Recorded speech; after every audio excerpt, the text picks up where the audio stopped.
రక్తముతో రూపొందిన రక్షణ మార్గం. నేను గత 3 దినాలు మాట్లాడింది, మనకి పరలోకంలో తండ్రి ఉన్నాడు.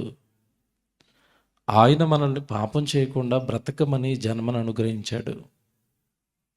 భక్తిగా బ్రతకమని జన్మను అనుగ్రహించాడు. ఈ లోకంలో మనము దేవుణ్ణి మహిమపరచటానికి జన్మను అనుగ్రహించాడు. కానీ ఇవన్నీ మర్చిపోయిన మనిషి దేవుడి ఆలోచనలకు, దేవుడి ఉద్దేశాలకు, దేవుడి తలంపులకు భిన్నంగా బ్రతుకుతున్నాడు. పరిశుద్ధుడైన దేవుడి గర్భాన పుట్టిన మనిషి భూమి మీద పుట్టిన కొద్ది కాలానికే పాపిగా మారిపోతున్నాడు. ఏ వ్యక్తి జీవితాన్ని తెరిచి చూసిన దేవుడు ప్రతి వ్యక్తి జీవితంలోనూ, ప్రతి వ్యక్తి హృదయంలోనూ దేవుడికి కనబడుతున్నది ఏంటంటే పాపం. పాపం. ఈరోజు మీరు చాలా జాగ్రత్తగా వినాలి వాక్యం. మోస్ట్ ఇంపార్టెంట్ పాఠం ఇది, లెసన్ ఇది. మీ ఆత్మీయ జీవితాన్ని చక్కబెట్టేది. రక్షణ లేని వారు కరెక్ట్గా ఈ ప్రసంగం వింటే తెల్లవారు మరలా తిరిగి బాప్తీసం తీసుకుంటారు. బాగా వినాలి. పరిశుద్ధుడు దేవుడు, ఆయనకు కుమారులే భూమి మీద ఉన్న మనుషులు. కీర్తన గ్రంథం 29వ కీర్తన 1వ వచనం చదవాలి బైబిల్లో.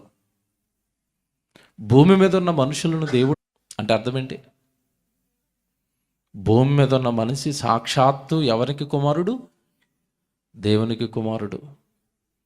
దేవునికి కుమార్తెవు నీవు. బాగా వినాలి. మన తండ్రి పరమందు ఉన్నాడు. మనకి ఆయన గురించి నేర్పించటానికి, ఆయన కోసం ఎలా బ్రతకాలో వివరించడానికి ఈ భూలోకాన్ని కట్టి ఈ భూమి మీద ఆయన పిల్లలుగా మనకి జన్మనిస్తున్నాడు. కానీ మనం ఏమని పిలుస్తున్నాడు తెలుసా? బైబిల్ ఇప్పుడు ఏమని పిలుస్తున్నాడు మిమ్మల్ని? దైవపుత్రులారా, అంటే నా పిల్లలారా. సభాముఖంగా ఒక మాట చెప్తున్నానండి నేను. భూమి మీద ఉన్న మనుషులను నా పిల్లలారా అని పిలిచింది దేవుడు ఒక్కడే. ఆయన బైబిలులో మాత్రమే ఉంటాడు. ఆ బైబిలులో మాత్రమే దైవపుత్రుల తండ్రి ఉన్నాడు, సృష్టికర్త ఉన్నాడు. ఆయన భూమి మీద ఉన్న మనుషులను నా పిల్లలారా అని పిలిచాడు. Very good. ఇప్పుడు దేవుడు మనుషులను నా పిల్లలారా అని పిలిస్తే దేవుడికి కొన్ని గుణగణాలు ఉన్నాయి, దేవుడికి కొన్ని లక్షణాలు ఉన్నాయి, దేవుడికి ఒక స్వభావం ఉంది.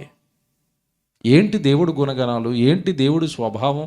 ఏంటి దేవుడి లక్షణాలు? అంటే దేవుడు అనగానే మొట్టమొదట గుర్తొచ్చేది, చెప్పవలసిన క్యారెక్టర్ లక్షణం ఏంటంటే దేవుడు అనగానే పరిశుద్ధుడు. అంతేనా? దేవుడు అనగానే ఎవరు? పరిశుద్ధుడు, పవిత్రుడు, పక్షపాతం లేనివాడు, దోషం లేనివాడు, అన్యాయం లేనివాడు, అబద్ధం లేనివాడు దేవుడు. Very good. దేవుడు పరిశుద్ధుడు. దేవుని పిల్లలు, ఇందా మీరు ఏం చదువుకున్నారు? మనుషులు ఎవరి పిల్లలు? దైవపుత్రులు. దేవుడు పరిశుద్ధుడైతే దేవుని గర్భాన పుట్టిన పిల్లలు పరిశుద్ధులా, పాపులా? బాగా ఆలోచించాలి. జన్మిచ్చేటప్పుడు పరిశుద్ధంగానే ఇచ్చాడు. కానీ లోకానికి వచ్చి మనిషి ఏం చేయడం నేర్చుకున్నాడు? పాపం చేయడం నేర్చుకున్నాడు.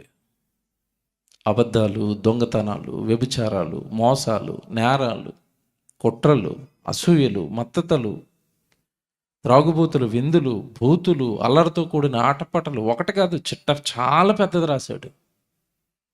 అవిధేయులు, విధేయత లేనివారు, కృతజ్ఞత లేనివారు, తల్లిదండ్రులను ప్రేమించని వారు. ఎన్ని స్వభావాలండి మనుషుల గురించి దేవుడు బైబిల్లో రాయించాడు. అంటే పరిశుద్ధుడైన దేవుడి గర్భాన పుట్టిన మనిషి తీరా దేవుడు చూసేసరికి ఎలా కనపడుతున్నాడు? పాపిగా మారిపోయాడు. ఎక్కడ నుండి మనిషి పాపం చేయటం ప్రారంభించాడు అంటే, ఎక్కడ నుండి మనుషుల్లో పాపం ప్రారంభమైంది అంటే, భూమి మీద మొట్టమొదటి మనిషి ఎవరు? ఆదము, తర్వాత హవ్వ. ఈ తొలి జంటే దేవుడికి విరుద్ధంగా పాపం చేసిందా? చేశారు. అంటే ఇప్పుడు పాపం ఎక్కడ స్టార్ట్ అయింది చెప్పండి? ఆదాము అవ్వల దగ్గర ఏదేను తోటలో ప్రారంభమైంది. అక్కడ నుండి మీరు చూడండి, పాపం పాపం పాపం పాపం పాపం. తట్టుకోలేకండి దేవుడు, నా పిల్లలు కదరా మీరు, పరిశుద్ధమైన జన్మిచ్చాను కదా, మిమ్మల్ని ఏమి పాపంతో పుట్టించలేదు కదా, మీరు పుట్టేటప్పుడు యథార్థవంతులు కదా. కాబట్టి పసిపిల్లలు మీరు చూడండి, పసిపిల్లలు ఎలా ఉంటారండి? పసిపిల్లల నవ్వు ఎలాగుంటుంది? పసిపిల్లోడు నవ్వుతే ఎలాగుంటుంది చెప్పాలి అందరికీ. ఏమండి, పసిపిల్లలు నవ్వుతేనండి గుండెల్లో నుంచి వస్తుందండి వాళ్ళ మీద ప్రేమ. వాడిని చూడగానే ముచ్చటేసేస్తుంది, వాడిని చూడగానే ముద్దాడాలనిపిస్తుంది, వాడిని చూడగానే ఎత్తుకోవాలనిపిస్తుంది. ఎవరు నవ్వుతే? పసిబిడ్డ నవ్వుతే. ఈడు 20 సంవత్సరాల తర్వాత నవ్వుతున్నాడు, చూడగలమా? చూడలేం. ఆడు నవ్వులో ఏదో విషం ఉంటుంది, ఆడు నవ్వులో వెనకాల ఏదో రన్ అవుతూ ఉంటుంది బుర్రలో. స్వచ్ఛమైన నవ్వు ఉంటుందండి ఎవరి మొహం మీదనైనా. కొంతమంది నవ్వుతారండి, అంటే మా దగ్గరకు వచ్చి పలకించడానికి, అన్నయ్య బాగున్నారా, వందనాలు అంటారు. ఇలా పక్కకు తిరగానే మళ్ళీ ఇలాగ అయిపోద్ది మూతి. ఇది ఒరిజినల్ నవ్వా, యాక్టింగ్ నవ్వా చెప్పండి? ముఖస్థుతి కోసం నవ్విన యాక్టింగ్ నవ్విది. పసిపిల్లోడు అలా నవ్వుతాడా, హృదయపూర్వకంగా నవ్వుతాడా? ఆ పరిశుద్ధత, ఆ పవిత్రత, ఆ కల్మషం లేని హృదయం ఏది వీడికి వయసు వచ్చేసరికి ఉందా? లేదు. అంటే పుట్టించినప్పుడు పిల్లవాడు చాలా మంచోడు. అందుకే బైబిల్లో రాస్తాడు దేవుడు నరులను యథార్థవంతులుగా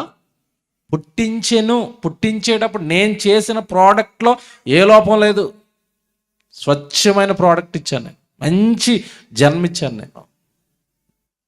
కానీ మనిషి పాపము చేసి దేవుని ఎదుట ఎలా నిలబడిపోయాడు? పాపిగా నిలబడ్డాడు. జాగ్రత్తగా వినండి, జాగ్రత్తగా వినాలి. ఇక్కడి నుంచి మనుషులు పాపం చేస్తున్నప్పుడు దేవుడు చెప్పాడు, పాపం చేస్తున్నారా నా పిల్లలు, మీరు పాపం చేయకూడదు, నేరాలు మీలో నాకు కనపడకూడదు అన్నాడు. కానీ మానవ జాతి దేవుడి మాటకు లోబడుతుందా? వింటదా? వినరు. దేవుడి స్వభావం ఒకటి ఉంది, జాగ్రత్తగా వినాలి.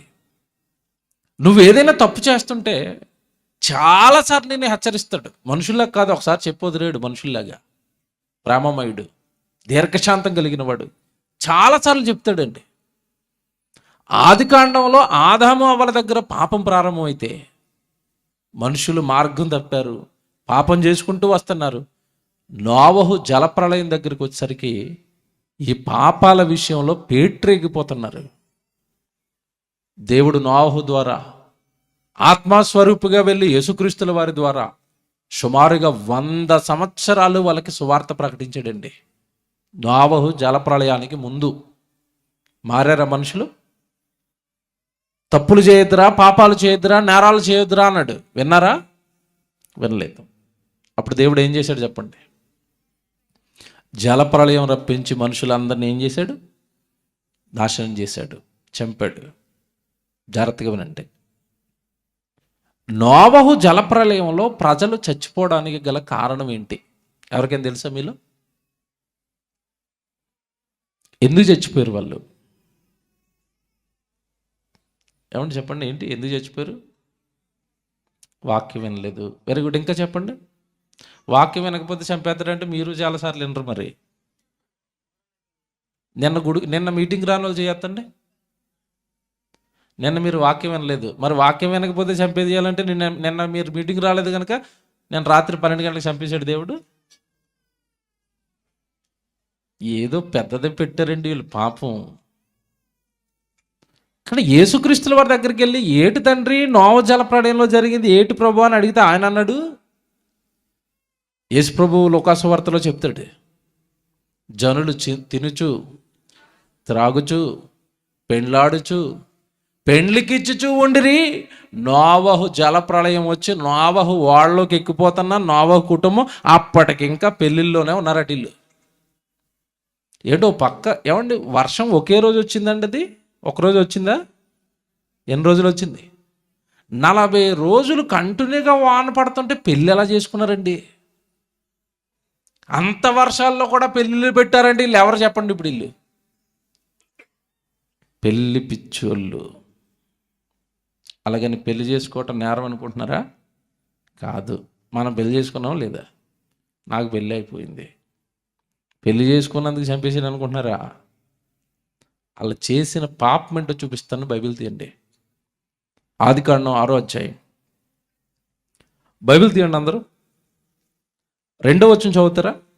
దేవుని కుమారులు. ఆదికాండం 6వ అధ్యాయం 2వ వచనం.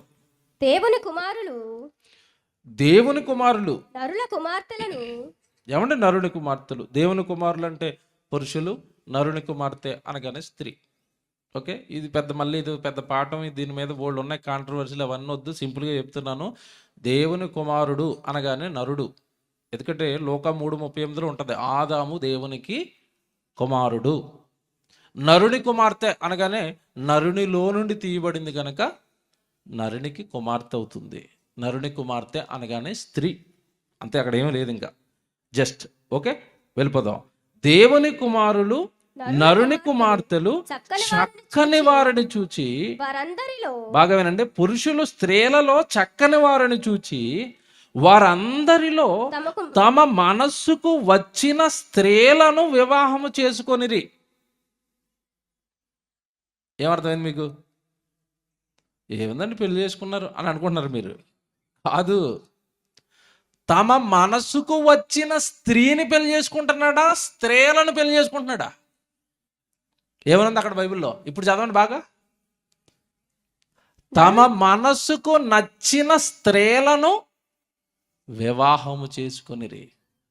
పురుషుడు స్త్రీని వివాహం చేసుకోవాలా, స్త్రీలను వివాహం చేసుకోవాలా? అంటే ఇప్పుడు అవి పెళ్ళిళ్ళా, వ్యభిచారాలా? ఎందుకు చంపాడు అనుకున్నారు? జలప్రాణంలో ఊరకనా లేదో తినేస్తుంటే తాగేస్తుంటే పెళ్లి చేసుకుంటే చంపేసాడు అనుకుంటున్నారా? అబ్బే, ముదురు క్యాండిడేట్లు ఇవి. ఒక్కొక్కడు పెళ్లి మీద పెళ్ళి, పెళ్లి మీద పెళ్ళి. ఈవిడిని పెళ్లి చేసుకుంటాడు, కొద్ది రోజులు అయ్యేసరికి ఆవిడ మీద ఏదో ఇంకా మరి మొహం వచ్చేస్తుంది. ఈవిడ బాగోలేదండి, ఇంకొక ఆవిడ మనసు పడుతుందట, ఆవిడని తెచ్చుకుంటాడట.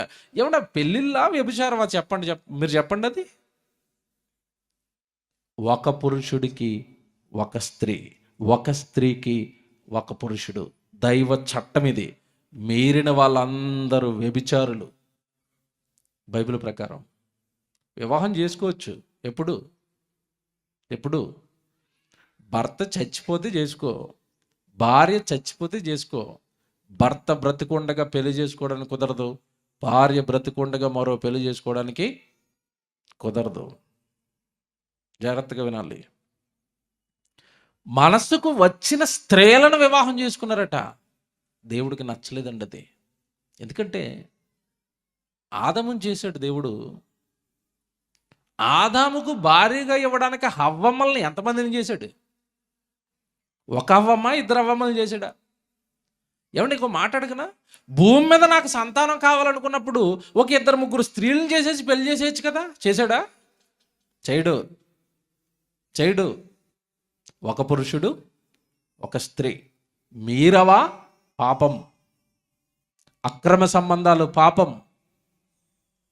అక్రమ సంబంధాల విషయంలో దేవుడు చాలా చెప్పాడు, సీరియస్గా ఉంటాడు దేవుడు. తొలి నోవహు జలప్రలయంలో మనుషులు చేసిన పాపం ఇదే. చెప్పాడు, వద్దురా మీ బ్రతుకులు మార్చుకోండి అని దిద్దుకోమని చెప్పాడు. విన్నారా? వినలేదు. వాళ్ళందరినీ నోవహు జలప్రలయంలో ఏం చేశాడు? చంపాడు. ఇక్కడి నుంచి జాగ్రత్తగా వినాలి. తర్వాత ఇలాంటి సంఘటనే బైబిల్లో ఇంకోటి కనబడుతుంది మీకు. ఇలా చంపిన సంఘటన, పెద్ద సంఘటన ఏంటి చెప్పండి? సొదొమ గొమొరాలను అగ్నిగంధకాలు కురిపించి మరి చంపించాడు. ఓకే, ఇప్పుడు వాళ్ళని చంపించడానికి అక్కడ కూడా రీజన్ ఏంటి చెప్పండి? వాళ్ళు కూడా ఎవరు? పాపం. ఏంటా పాపం? వ్యభిచారం. చిన్నపిల్లలు లేదు, పెద్దలు లేదు, వృద్ధులు లేరు, అందరూ వచ్చి లోతు ఇంటిలోనికి వచ్చిన ఎవరో మీ ఇంట్లోకి కొత్తగా మనుషులు వచ్చారు కదా, వాళ్ళని పంపించే వాళ్ళని మేము ఇప్పుడు ఏమేయాలి? కూడాలి. వాళ్ళని సైతం పాడు చేయాలి. ఏమన్నా పాడు చేయడానికి లోతు ఇంటి మీదకి ఎవరెవరు వచ్చారట? సొదొమ గొమొర్రా పట్టణాల్లో ఎవరెవరు వచ్చారట? బాలురు వచ్చేసారట, వృద్ధులు వచ్చారట, పెద్దలు వచ్చారు. ఏంటండి అసలు? అంటే మొత్తం మీద జనరేషన్ గ్యాప్ లేకుండా అందరూ కూడా ఏం చేస్తున్నారు? వాళ్ళు వ్యభిచారం. ఇప్పుడు జాగ్రత్తగా వినాలి మీరు.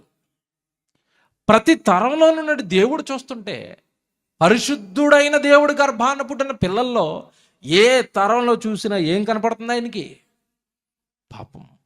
పాపం. కొన్ని సందర్భాల్లో చూడలేనప్పుడు చంపుకుంటున్నాడు. చంపుకోవడానికి ముందు చెబుతున్నాడు, నా పిల్లలారా మారడొద్దు, మీకు తగిన క్యారెక్టర్ కాదది.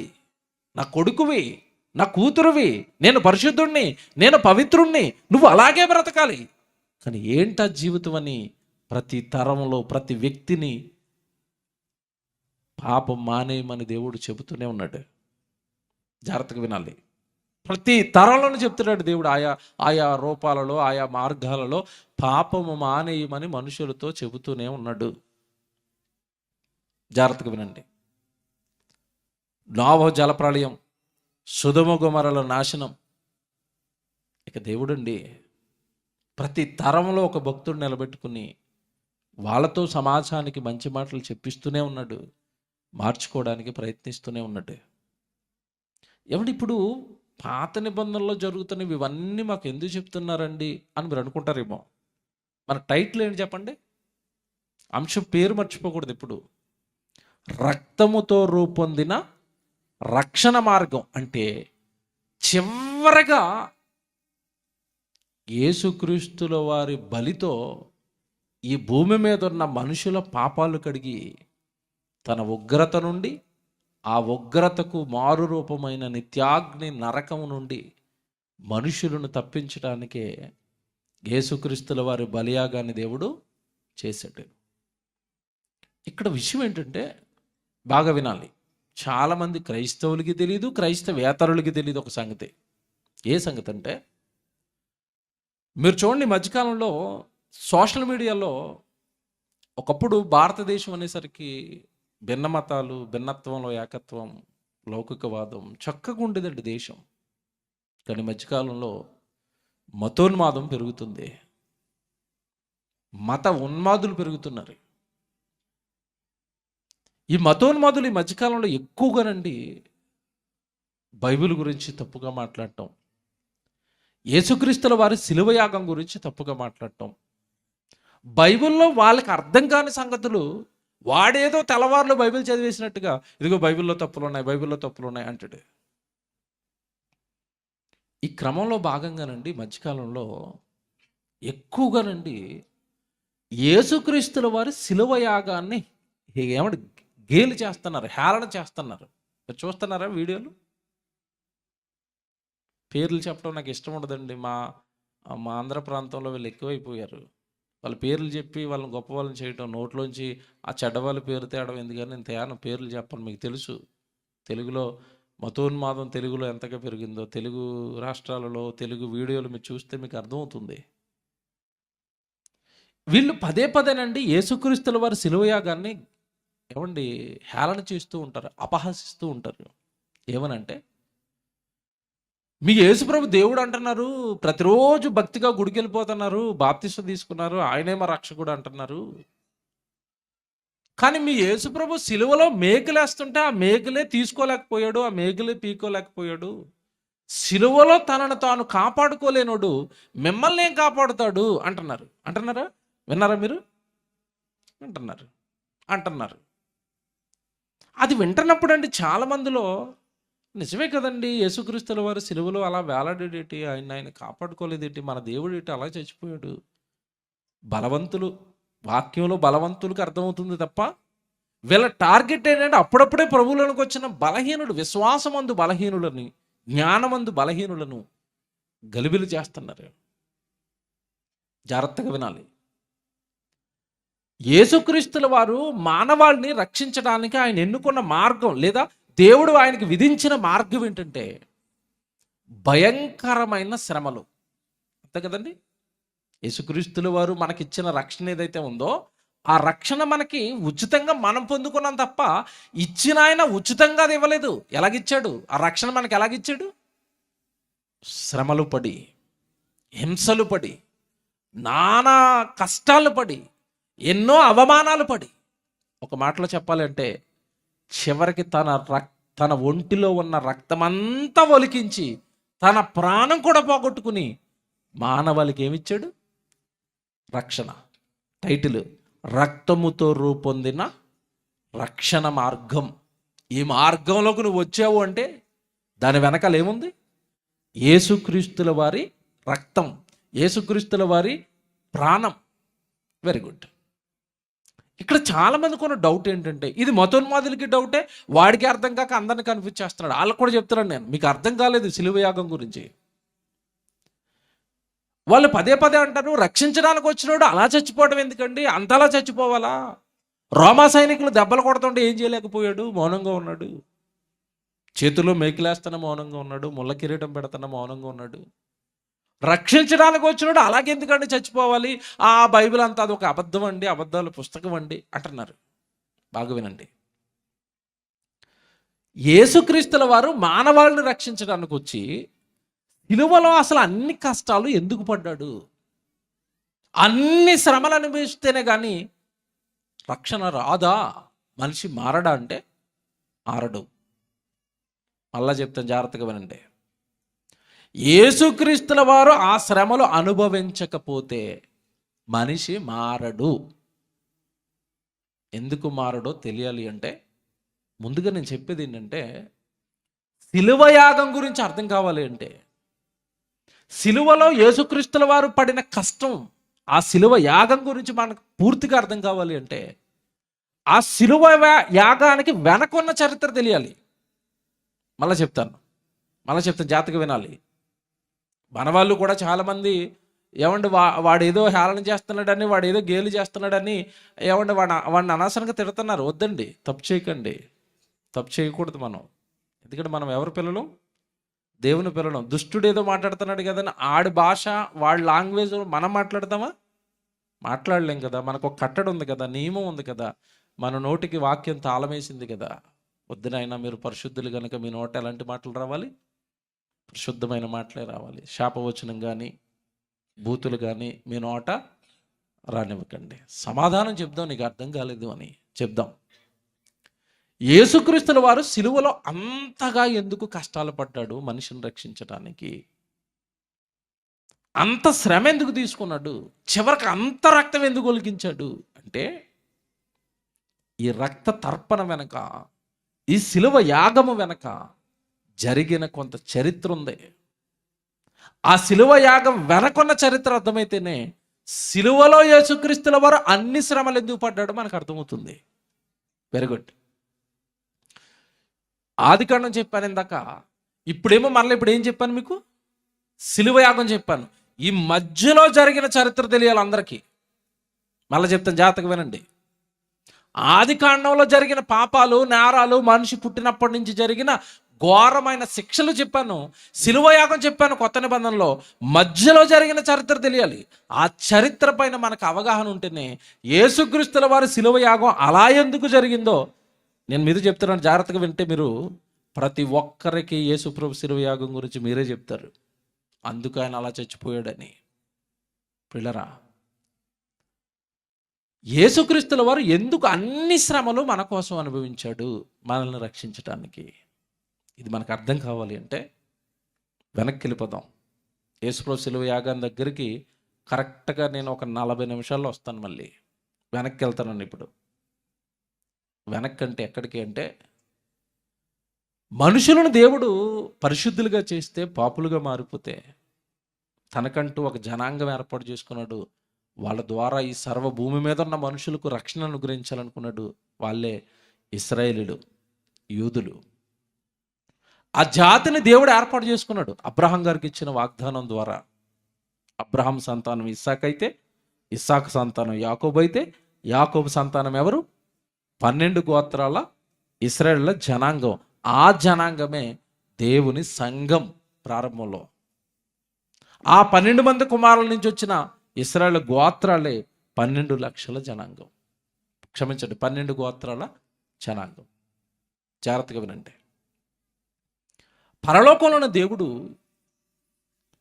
వాళ్ళు ఆ రోజు చేస్తున్న పాపాలు చూసి చూసి విసిగిపోయి ఆ జనాంగాన్ని విడిచిపెట్టాడు. ఎంతకాలం విడిచిపెట్టాడు? సుమారుగా 430 సంవత్సరాలు. దేవుడు ఎప్పుడైతే విడిచిపెట్టాడో మనిషి బానిసత్వంలోకి వెళ్ళిపోతాడు.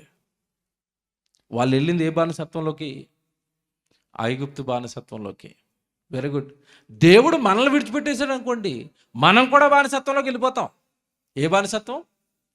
పాపం అనే బానిసత్వం, దుష్టుని బానిసత్వం. మనం కూడా వెళ్ళిపోతాం. ఆ రోజు జాగ్రత్తగా వినండి, ఇశ్రాయేలు జాతి అంతా దేవుడు లేకపోయేసరికండి 430 సంవత్సరాలు బానిసత్వంలోకి వెళ్ళిపోయి ఇక దేవుడు లేడు, ఆరాధన లేదు, దేవుని ప్రవక్త లేడు, వాక్యం చెప్పేవాళ్ళు లేరు. ఈ 430 సంవత్సరాలు ఏ దేశంలో అయితే బానిసలుగా ఉన్నారో ఆ దేశపు ఆచారాలు నేర్చుకున్నారు, ఆ దేశంలో ఉన్న భయంకరమైన పాపాలు నేర్చుకున్నారు. ఎప్పుడైతే ఆ దేశపు ఫరో వీళ్ళని బాగా హింసిస్తున్నాడో అప్పుడు జ్ఞాపకం వచ్చాడు. ఎవరు జ్ఞాపకం వచ్చాడు? ఆ జాతికి దేవుడు జ్ఞాపకం వచ్చాడు. రాత్రి చెప్పాను కదా, మనకు కూడా దేవుడు బాగా ఎప్పుడు జ్ఞాపకం వస్తాడు? హాస్పిటల్లో ఉన్నప్పుడు. అంతే కదండి. వాళ్ళకి ఎప్పుడు జ్ఞాపకం వచ్చాడు? ఫరోగాడు శుభ్రంగా చిత్త కొట్టేస్తుంటే అన్నం పెట్టకుండా బానిసత్వంలో వేసి అప్పుడు జ్ఞాపకం వచ్చాడు. అమ్మ, మా దేవుడు ఉంటే మా జీవితాలు బాగుండేవండి. మొరపెట్టారు. మొరపెట్టగానే వాళ్ళ రక్షణ కోసం ఎవరిని పుట్టించాడు అంటే మోషేని పుట్టించాడు. మోషేని పుట్టించి ఫరో ముందు మోషేను అహరోనులను నిలబెట్టి ఆ జనాంగాన్ని అంతా విడిపించాడు. మీకు తెలిసి చరిత్ర అంతా, అందుకే నేను చెప్పుకుంటూ వెళ్తున్నాను. బాగా వినాలి ఇదంతా. ఇది వింటేనే కానీ సిలువ యాగం మీకు అర్థం కాదు. జాగ్రత్తగా వినాలి. మోషే గారిని నిలబెట్టి ఐగుప్తులో ఉన్న ఈ లక్షల మందిని విడిపించుకుని అరణ్య మార్గంలో నడిపించుకుంటూ వెళ్తున్నాడు. ఎక్కడికి? పాలు తేనెలు ప్రవహించే దేశానికి, కనాను దేశానికి. మధ్యలో అరణ్య ప్రాంతం ప్రయాణం. దేవుడు ఒకటి ఆలోచించాడు ఆ అరణ్య మార్గంలో. ఏం ఆలోచించాడంటే, నా పిల్లల్ని భౌతికంగా విడిపించాను బానిసత్వం నుండి. ఏ బానిసత్వం నుండి విడిపించాను? ఫరో బానిసత్వం నుండి, ఐగుప్తు బానిసత్వం నుండి విడిపించాను. కానీ వాళ్ళు మరొక దానికి మరీ బానిసలై ఉన్నారు. దేనికి? పాపానికి, వ్యభిచారానికి, దొంగతనాలకి, నరహత్యలకి. అసలు జాలి, దయ, ప్రేమ ఏమీ లేని వారుగా క్రూరులుగా మారిపోయిందండి ఇశ్రాయేలు జాతి అంతా. అప్పుడు దేవుడు చెప్తున్నాడు, మిమ్మల్ని ఐగుప్తు దేశంలో నుంచి విడిపించడం కాదు, మిమ్మల్ని అర్జెంటుగా ఎక్కడి నుంచి విడిపించాలి? పాపం అనే బానిసత్వం, దుష్టుని బానిసత్వం నుండి మిమ్మల్ని విడిపించాలి. ఓకే. అప్పుడు దేవుడు తీసుకున్న నిర్ణయమే మనిషితో పాపము మాన్పించటానికి. ఇక్కడి నుంచి సబ్జెక్ట్ జాగ్రత్తగా వినాలి. మనిషితో పాపము మాన్పించటానికి దేవుడు 10 ఆజ్ఞలు ఇచ్చాడు. ఇచ్చాడా? ఇశ్రాయేలుకి ఏమి ఇచ్చాడు దేవుడు? 10 ఆజ్ఞలు. 10 ఆజ్ఞలు ఏముంటాయి చెప్పండి? నేను తప్ప వేరొక దేవుడు మీకు ఉండకూడదు. అదేనా ఫస్ట్ ఆజ్ఞ. రెండవది, భూమి మీద ఏ రూపాన్ని కూడా మీరు చేసుకోకూడదు, పూజించకూడదు. మూడవది, యెహోవా నామాన్ని వ్యర్థంగా మీరు ఉచ్చరించకూడదు. నాలుగవది, విశ్రాంతి దినాన్ని మీరు పవిత్రంగా పరిశుద్ధంగా పాటించాలి. ఈ 4 ఆయన గురించి చెప్పాడండి 10 ఆజ్ఞల్లో. బాగా వినాలి. ఇక్కడ దేవుడు మనసు చెప్తున్నాడు, జాగ్రత్త పట్టుకోవాలా.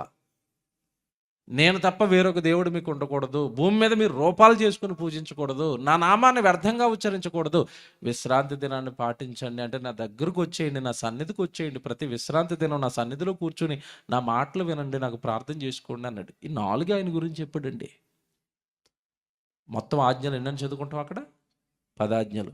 మిగతా 6 ఆజ్ఞలు ఎవరి కోసం చెప్పాడు తెలుసా? పాపము నుండి విడిపించే ఆజ్ఞలవి. తెలుసా మీకు? మిగతా 6 ఆజ్ఞలు మనిషి పాపానికి సంబంధించినవి. ఏముంటాయి అక్కడ? నీ తల్లిని, నీ తండ్రిని నువ్వేం చేయాలి? సన్మానించాలి. తల్లిని, తండ్రిని గాలికి వదిలేసావు, కని పెంచులోని. కని పెంచిన తల్లిదండ్రులనే గౌరవించట్లేదంటే పరలోకంలో నన్ను గౌరవిస్తావా నేను నీ తండ్రిని అని చెప్తే? బాగా ఆలోచించండి. కళ్ళ ముందు కని పెంచిన తండ్రిని పట్టించుకోనుడు కనిపించని తండ్రిని పట్టించుకుంటాడా? ఒరే, మీరు అర్జెంటుగా నేర్చుకోవాల్సింది ఏంటో తెలుసా? మీ తల్లిని మీ తండ్రిని మీరు ఏం చేయాలి? సన్మానించండి, గౌరవించండి, ప్రేమించండి, వాళ్ళకి లోబడండి. ఫస్ట్ మీ అమ్మ నాన్నలకి, మీ పేరెంట్స్కి లోబడండి అన్నాడు. ఏమంటే ఈరోజు తల్లిదండ్రులకు లోబడే పిల్లలు ఉన్నారా? జనరేషన్ ఎలా ఉంది చెప్పండి. Cell phone generation. వాళ్ళ నాన్నకి ఏవో తెలియదు పాపం, చదువుకోలేదు కనుక ఈడు అంతేనండి, ఇంకా ఆ ఒక్క చిన్నదాన్ని ఫేవర్గా మార్చుకుంటాడండి. ఏ డాడీ నీకేం తెలియదు, నువ్వు పక్కుండు అంటాడు. ఏం తెలీదా? ఏం తెలియకుండానే నిన్ను పెంచాడా? ఏం తెలియకుండానే నీకు ఆ స్థితిని రప్పించాడా? ఏమీ తెలియకుండానే నిన్ను బాగు చేసుకున్నాడా నీకు రోగం వచ్చినప్పుడు? ఏం తెలియకుండానే నీకు తిండి పెట్టాడా? ఏం తెలియకుండానే నీకు చదువు చెప్పాడా? నీకు ఈరోజు ఏదో కాస్త టెక్నాలజీయో కాస్త లోకమో తెలిసిందని కని పెంచి నా తల్లిదండ్రులను తోలనాడతావా? చంపేస్తాడు తెలుసా దేవుడు. చాలామందికి తెలియదు ఇది. దేవుడండి చాలా స్ట్రిక్ట్గా ఉంటాడండి. ఆజ్ఞలు, నీ తల్లిని నీ తండ్రిని నువ్వేం చేయాలి? సన్మానించు. ఒకటి. నెక్స్ట్, నువ్వు ఎవరిని చంపడానికి కుదరదు. నరహత్య. ఎలా చంపేస్తావు నువ్వు? నేను కదా తల్లి గర్భంలో వాడిని చేసుకున్నాను, వాడికి ప్రాణం ఇచ్చింది నేను, వాడికి ఆత్మనిచ్చింది నేను, వాడికి దేహాన్ని చేసింది నేను. నేను చేసిన దేహాన్ని నువ్వు చంపేస్తున్నావేట్రా? పాపమది. మరొకరి ప్రాణం తీసే హక్కు మరొకరికి లేదు. నరహత్య చెయ్యొద్దు అన్నాడు. మొదటిదేమో తల్లిదండ్రులను సన్మానించు. నెక్స్ట్ ఏంటి? నరహత్య చేయొద్దు. తర్వాత ఏంటి చెప్పండి? నీకు భార్య ఉంది కదా, నీ శరీర ధర్మం ఏమన్నా ఉంటే భార్యతో జరిగించు. నీ భర్త ఉన్నాడు కదా, నీ శరీరంలో ఏదైనా ధర్మాలు ఉంటే శరీర ధర్మం భర్తతో కొనసాగించు. వ్యభిచారం ఏంటి? మరొక పురుషుడు ఏంటి నీ జీవితంలో? మరొక స్త్రీ ఏంటి? ఇది పెద్ద పాపం అన్నాడు. వద్దు అన్నాడు తల్లిదండ్రులు. నెక్స్ట్ నరహత్య. నెక్స్ట్ ఇప్పుడు చదువుకున్నది వ్యభిచారం. తర్వాత దొంగతనాలు నాకు అసలు అసహ్యం అన్నాడు. ఎలారా దొంగతనం చేస్తావు? వాడు కూడా నీలేగా కష్టపడి ఆ వస్తువు కొనుక్కున్నాడు కదా. వాడు ఒక నెల రోజులో 2 నెలలో 6 నెలలో కష్టపడి ఆ వస్తువు కొనుక్కుంటే నువ్వు సడన్గా వాడు లేడు కదా నా వస్తువును దొంగతనం చేస్తే వాడి కష్టం నాకు మొరపెడుతుంది కదా. వాడి కష్టార్జితంతో కొనుక్కున్న వస్తువులు నువ్వు ఎలా దొంగిలిస్తావు? వాడి కష్టార్జితంతో ఏమైనా సంపాదించుకున్న ఆస్తిని నువ్వు ఎలా దొంగిలిస్తావు? వాడి కష్టం నాకు మొరపెడుతుంది, అప్పుడు నేను నిన్ను శిక్షిస్తాను. దొంగతనం చేసేవాడు అంటే నాకు అసలు పడదు, అసహ్యం అన్నాడంతే. మానుకోవాలి. దేవుని పిల్లల్లో ఈ లక్షణాలు ఉండకూడదు. దేవుని పిల్లల్లో ఈ స్వభావాలు ఉండకూడదు. ఇవే భయంకరమైన పాపాలు. మనుషులు గూడు కట్టుకుపోయిన భయంకరమైన పాపాలు. వ్యభిచారాలు, దొంగతనాలు, నరహత్యలు. తర్వాత అంటున్నాడు, నీ పొరుగు వాని గురించి నువ్వు అబద్ధ సాక్ష్యము పలకూడదు. అంటే అర్థం ఏంటి తెలుసా? వాడు చెడ్డోడు, వీడు చెడ్డోడు, ఆడు మంచోడు కాదు, ఈడు మంచోడు కాదు, నేను మాత్రం డైమండ్ అనకూడదు. నువ్వు డైమండ్ ఒక్కసారి పైకి లేపితే కింద చాలా ఉన్నాయి మచ్చలు.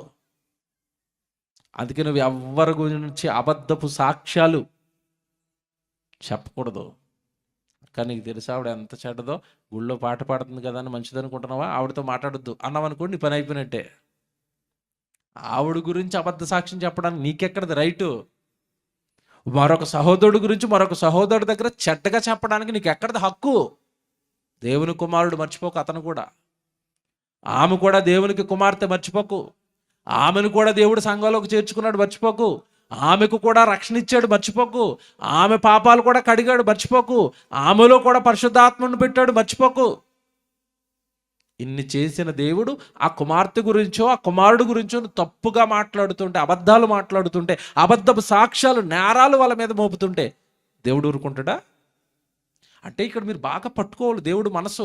పాపాలంటే ఏదో కత్తిపెట్టి నరకటం కాదు. ఈడు చెడ్డోడండి అన్నవా, అది కూడా పాపమేనా? ఇక్కడ మాట్లాడగల మీకు, నరహత్య చేసిన వాడు, అబద్ధమాడినవాడు, ఇద్దరు పాపాలు సమానమేనా? ఆడికి పెద్ద శిక్ష, ఈడికి చిన్న శిక్ష ఉంటుందా? బాగా ఆలోచించి చెప్పండి నాకు. చెప్పాలి, మాట్లాడాలి. చంపినోడికి అబద్ధం ఆడినోడికి ఒకటే శిక్ష, తేడా వేరువేరుగా ఉంటాయా? అక్కడ ఏమి ఒకటి నూనెలో వేపించటం, ఒకటి ఫ్రై చేయటం అవి ఏమి లేవు అక్కడ సినిమాల్లో చూపించినట్టుగా. ఎవడు తప్పు చేసినా పడేసేది ఎక్కడ? అగ్ని. అగ్ని ఆరదు, చంపినోడు అగ్ని ఆరదు, పురుగు చావదు. అబద్ధం ఆడినోడు అగ్ని ఆరదు. చూసారా, అక్కడేమి టైపులు లేవు. కొడలతో కొట్టడం, నూనెలో యాపటం, సినిమాల్లో చూపించారు మనకి సుత్తంతా. అదే నరకం అనుకున్నారు. కాదండి. అంటే నరహత్య చేసిన వాడు, అబద్ధం ఆడినవాడు ఒకటే శిక్షకు పాత్రుడు. మనం ఏమనుకుంటామంటే, నేను ప్రభువుని నమ్మాను, నేను ఎప్పుడు ఎవరిని చంపలేదు, నేను ప్రభువుని నమ్మాను, నేను ఎప్పుడు వ్యభిచారం చేయలేదు, నేను ప్రభువుని నమ్మాను, ఎవడు 10 రూపాయలు పడిపోతే జేబులో కూడా పెట్టుకోలేదు, ఆ 10 రూపాయలు ఆడికి ఇచ్చేసాను, నేను దొంగతనం చేయలేదు, కనుక నేను ఎవరిని? పరిశుద్ధుడిని. కానీ ఒకే ఒక లోపం ఉంది. ఏంటి? తెల్లవారు లేస్తే ఆడు మంచోడు కాదు, వీళ్ళు మంచోళ్ళు కాదు, వాళ్ళు మంచోళ్ళు కాదు, నోటి నిండా మంచోడు కాదని నువ్వెందుకు చెప్తావు? నీకు ఎక్కడది? నీకేం తెలుసు వాళ్ళ గురించి? ఒకటే చెప్తున్నానండి, మిమ్మల్ని ప్రేమించి చెప్తున్నాను. ఇది ముఖ్యంగా స్త్రీలు ఉన్నారు కనుక చెప్తున్నాను. ఎదుటివారి గురించి తప్పుడుగా మాట్లాడమా, అది కూడా నరహత్యతో పాపం. మీకు తెలీదు. తెలుసా మీకు? కొత్త నిబంధనలో చెప్పాడు సీక్రెట్ యేసుప్రభు ఇది.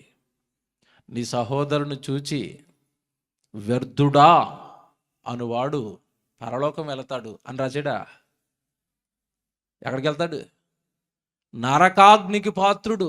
నీ సహోదరుని చూసి వ్యర్థుడా అనకూడదు, నీ సహోదరుని చూసి ద్రోహి అనకూడదు. అదే నరహత్య అన్నాడు. ఇప్పుడు చెప్పండి, మీకు అర్థమైంది అబద్ధ సాక్ష్యం పలకొద్దని ఎందుకు చెప్పాడు? బాగా వినండి. అంటే మనిషి స్వతహాగా ప్రేమ లేనివాడిగా మారిపోయాడు, చెడు హృదయంలో నింపుకున్నాడు, నరహత్యలు, వ్యభిచారాలు, అబద్ధాలు గుండెల నిండా నింపుకుని ఉన్నాడు. ఆజ్ఞలలో 4 ఆజ్ఞలు ఆయన గురించి చెప్పి మిగతా 10 ఆజ్ఞలు మనుషులు చేస్తున్న పాపాల గురించి మాట్లాడుతున్నాడు. వద్దు, మీరు ఈ పాపాలు మానేయండి, అబద్ధ సాక్ష్యం పలకూడదు, నీ పొరుగు వాంది ఏది కూడా నువ్వు ఆశించకూడదు, తప్పులు ఇవన్నీ, పాపాలు ఇవన్నీ అన్నాడు. ఇవి 10 ఆజ్ఞలు. తెలుసు కదా మీకు? Very good, very good. ఆజ్ఞలు ఎందుకు ఇచ్చాడని అడుగుతున్నాను నేను. ఇశ్రాయేలు జనాంగానికి దేవుడు ఆజ్ఞలు ఎందుకు ఇచ్చాడు? పాపము చెయ్యకుండా మనుషులను మాన్పించడానికి, పాపం వైపు మనిషి వెళ్లకుండా ఆపడానికే దేవుడు ఏమిచ్చాడు? ఆజ్ఞలు ఇచ్చాడు. ఆజ్ఞ అతిక్రమం పాపం. పాపానికి వచ్చే జీతం బాగుంది. వెనక్కి వస్తాను ఇప్పుడు. అంటే నరకానికి ఒక మనిషి వెళ్లకుండా కాపాడడానికి దేవుడు ఆ రోజు ఏమిచ్చాడు? ఆజ్ఞలు ఇచ్చాడు. ఒరే, ఈ ఆజ్ఞలు పాటించండి, పాపం చేయకండి, పరలోకానికి రండి. ఆజ్ఞను అతిక్రమించి వ్యభిచారం చేస్తావా, దొంగతనం చేస్తావా, నరహత్య చేస్తావా, నువ్వు ఎక్కడికి వెళ్ళిపోతావు? ఆజ్ఞను అతిక్రమించి పాపం చేసి ఎక్కడికి వెళ్తావు? నరకానికి వెళతావు. ఇప్పుడు ప్రశ్న అడుగుతున్నాను, ఏం తెలియదు కదా, పిల్లలు తెలుసో తెలియకో పాపం చేశారని వాళ్ళు చేస్తున్న పాపాలన్నీ చిట్టా రాసి నువ్వు ఈ చెయ్యకురా అని చెప్పాడు. పాపాలు చెప్పాడు. నరహత్య పాపం, వ్యభిచారం పాపం, దొంగతనం పాపం, అబద్ధాల పాపం, పొరుగువాన్ని ఆశించడం పాపం, పాపాలు వద్దురా అన్నాడు. ఇశ్రాయేలీయులు పాపం చేయటం మానేశారా?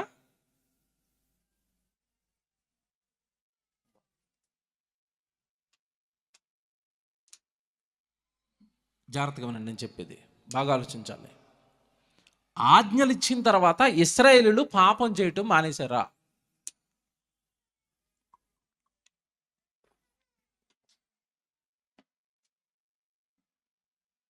మానలేదండి. ఆజ్ఞలే, పాపం పాపమే. విశ్రాంతి దినాన్ని పాటించండిరా, ఆ రోజు ఏ పని చేయొద్దురా అన్నాడు. ఇంట్లో కూర్చున్నారా? నువ్వు అలాగే చెప్తావు అని ఒకడు పొలాలు ఎరుకోవడానికి వెళ్ళాడు. ఆయన చంపేశారా? చంపేశారు. ఒకటి జ్ఞాపకం చేశాను మీకు, వ్యభిచారం వద్దురా అన్నాడు. నువ్వు అలాగే చెప్తావు, మాకు 2-3 ఉంటే కానీ నాకు సెట్ అవ్వదని ఒకడు వ్యభిచారం చేశాడు. ఆయన ఏం చేశారు? చంపేశారు. బాగా వినాలి.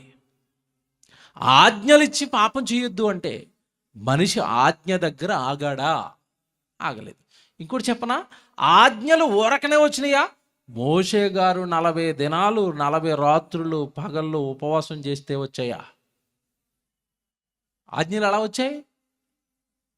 మహానుభావుడు మోషే 40 రోజులు తిండి నిద్ర ఏమండి, చివరికి నీళ్లు అన్నీ మానేసి హోరేబు కొండ మీద దివారాత్రాలు ఆయన దగ్గరుండి దేవుడు చెప్పిన మాటలన్నీ రాసుకుని వస్తే, ఎంత కష్టపడండి ఒక దైవజనుడిని కష్టపెట్టి ఆజ్ఞలు ఇస్తే పాపం చేయొద్దురా అంటే పాపం మానేశారా? మానలేదు, పాపం చేస్తూనే ఉన్నారు. ఇప్పుడు చెప్పండి, ఆజ్ఞలు ఇచ్చిన తర్వాత కూడా మనిషి పాపం చేస్తే దేవుడు అన్నవాడు ఆ పాపం చేసిన వాడిని ఏం చేయాలి? ఏం చేయాలి? చంపాలి, నరకానికి గంటాలి. గంటాడా? ఇంకొక ఆప్షన్ ఇచ్చాడా జాలిపడి? దేవుడు చాలా మంచోడు తెలుసండి. చెప్పిన మాట పిల్లలు వినలేదు. ఒకటోసారి వినలేదు, రెండోసారి వినలేదు, మూడోసారి వినలేదు. తల్లికి ఏమొస్తుంది? కోపం వస్తుంది. కోపం వచ్చి కొడుకుని ఏం చేస్తుంది? కొడుతుంది. ఇంకోటి చెప్తాను, ఎదుగొచ్చింది అమ్మాయి, నేను ఎవరినో లవ్ చేశానని ఇంట్లో చెప్పింది. వద్దొద్దాడు మంచోడు కాదు అన్నారు. నువ్వు అలాగే చెప్తావని ఇప్పుడు పెళ్లి చేసుకుని ఇంటికి వచ్చేసింది. అమ్మ నాన్నలు ఏమంటారు చెప్పండి? మేము చెప్పిన మాట నువ్వు వినలేదు కనుక ఈ రోజు నుండి మీకు నాకు సంబంధాలు లేవు, మీ ఆయన తీసుకుని వెళ్ళిపో, ఈ రోజు నుండి నా దృష్టిలో నా కూతురు చచ్చిపోయింది. ఏంటి నీ మాట వినకపోతే చచ్చిపోయిందని వదిలేసావు నువ్వు? నీకు దేవుడు చాలాసార్లు చెప్పాడు, ఆయన మాట నువ్వు విన్నావా? వినలేదు. నిన్ను కూడా అలాగే ఏమైనా వదిలేశాడా దేవుడు? వదలడండి.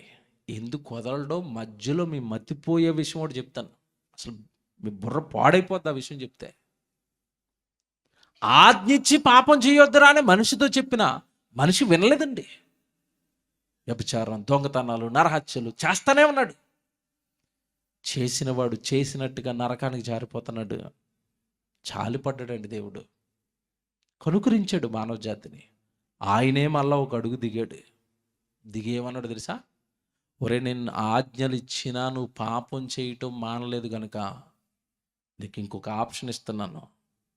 పాపం చేసావు కదా, ఆజ్ఞను మీరి వ్యభిచారం చేసావు కదా, దొంగతనం చేసావు కదా, నరహత్య చేసావు కదా, ఆ పాపం కడుక్కోవడానికి ఒక అవకాశం ఇస్తున్నాను అన్నాడు.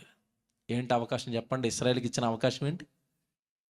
జంతు బలి ఇచ్చాడా? ఇచ్చాడు. నువ్వు వ్యభిచారం చేసావా? ఒక మేకను బలియు. నువ్వు వ్యభిచారం చేసావా? ఒక దూడను బలియు. నువ్వు వ్యభిచారం చేసావా? కోడల్లో కానీ, పశువుల్లోది కానీ, పక్షుల్లోది కానీ, ఏదో ఒకటి బలియు. ఆ జంతువు రక్తం నీ పాపాలను కడిగేస్తుంది. అప్పుడు నువ్వేమవుతావు? పరిశుద్ధుడు అవుతావు. నీ వలన ఒక జీవి చంపబడితే ఆ రక్త దర్పణను బట్టి నీ పాపాన్ని క్షమిస్తానన్నాడు. అంటే దేవుడి ఆజ్ఞకు లోబడి ఆగని మనిషికి దేవుడిచ్చిన మరొక అవకాశం. Very good. జంతు బలి, పక్షి బలి. ఆ బలిని ఎలా వేయమన్నాడో బైబిల్ చూడాలి. ఇప్పుడు ఇది అర్థమైతేనే యేసుక్రీస్తుల వారు సిలువలో అంతలా ఎందుకు నలిగిపోయాడో మనకు అర్థమవుతుంది. బాగా వినాలి. జంతు బలిని ఇమ్మన్న దేవుడు జంతు బలిని కానీ పక్షి బలిని కానీ ఎలా ఇమ్మన్నాడో తెలుసండి? బైబిల్లోకి వెళ్దాం, లేవికాండానికి వద్దాం. లేవికాండం అనేసరికి ఏమండి ఇవన్నీ బలులండి. లేవికాండం 1వ అధ్యాయం, దయచేసి 4వ వచనం చూద్దాం. 4వ వచనం, లేవికాండం 1వ అధ్యాయం. బాబు వీడియో రెడీ చేయండి. అతడు దహన బలిగా అర్పించు. లైట్స్ ఆగుతాయా? ఆగువా? కనపడిపోతాయి కదా ఎల్ఈడీలు. రైట్. లేవికాండం 1వ అధ్యాయం 4వ వచనం. అతడు దహన బలిగా అర్పించు పశువు. అతడు దహన బలిగా అర్పిస్తున్నాడు. బలికి పట్టుకొచ్చాడు. తప్పు చేశాడు, నారం చేశాడు, ఏదో ప్రాయశ్చిత్తం చేసుకోవడానికి. అంటే ఆజ్ఞిచ్చినా ఆగలేదు. వ్యభిచారం చేయొద్దురా అన్నాడు. బాగా వినండి, మీకు అర్థం కావడం చెప్తున్నాను. వ్యభిచారం చేయొద్దురా అన్నాడు. వీడు వ్యభిచారం చేసాడు. ఆజ్ఞను అతిక్రమించి ఇప్పుడు ఏమయ్యాడు? వీడు పాపి. ఆ పాపాన్ని కడుక్కోవడానికి ఇప్పుడు దేవుడి దగ్గరికి ఏం పట్టుకొచ్చాడు? దహన బలి పట్టుకుని వచ్చాడు. Very good. బలిచ్చేటప్పుడు ఎలా వేయాలి బలి అని చెప్తున్నాడు చూడండి దేవుడు. అక్కడ ఎలా చెప్తున్నాడు, ఎలా వేయమంటున్నాడు బలి చూడండి. చదవండి, జాగ్రత్తగా చదవాలి. అతడు దహన బలిగా అర్పించినది పశువు తల మీద తన చెయ్యి నుంచవలెను. ఏమండి? పశువు తల మీద ఏముండాలట? తన చెయ్యి. నువ్వు పశువును బలివ్వాలి.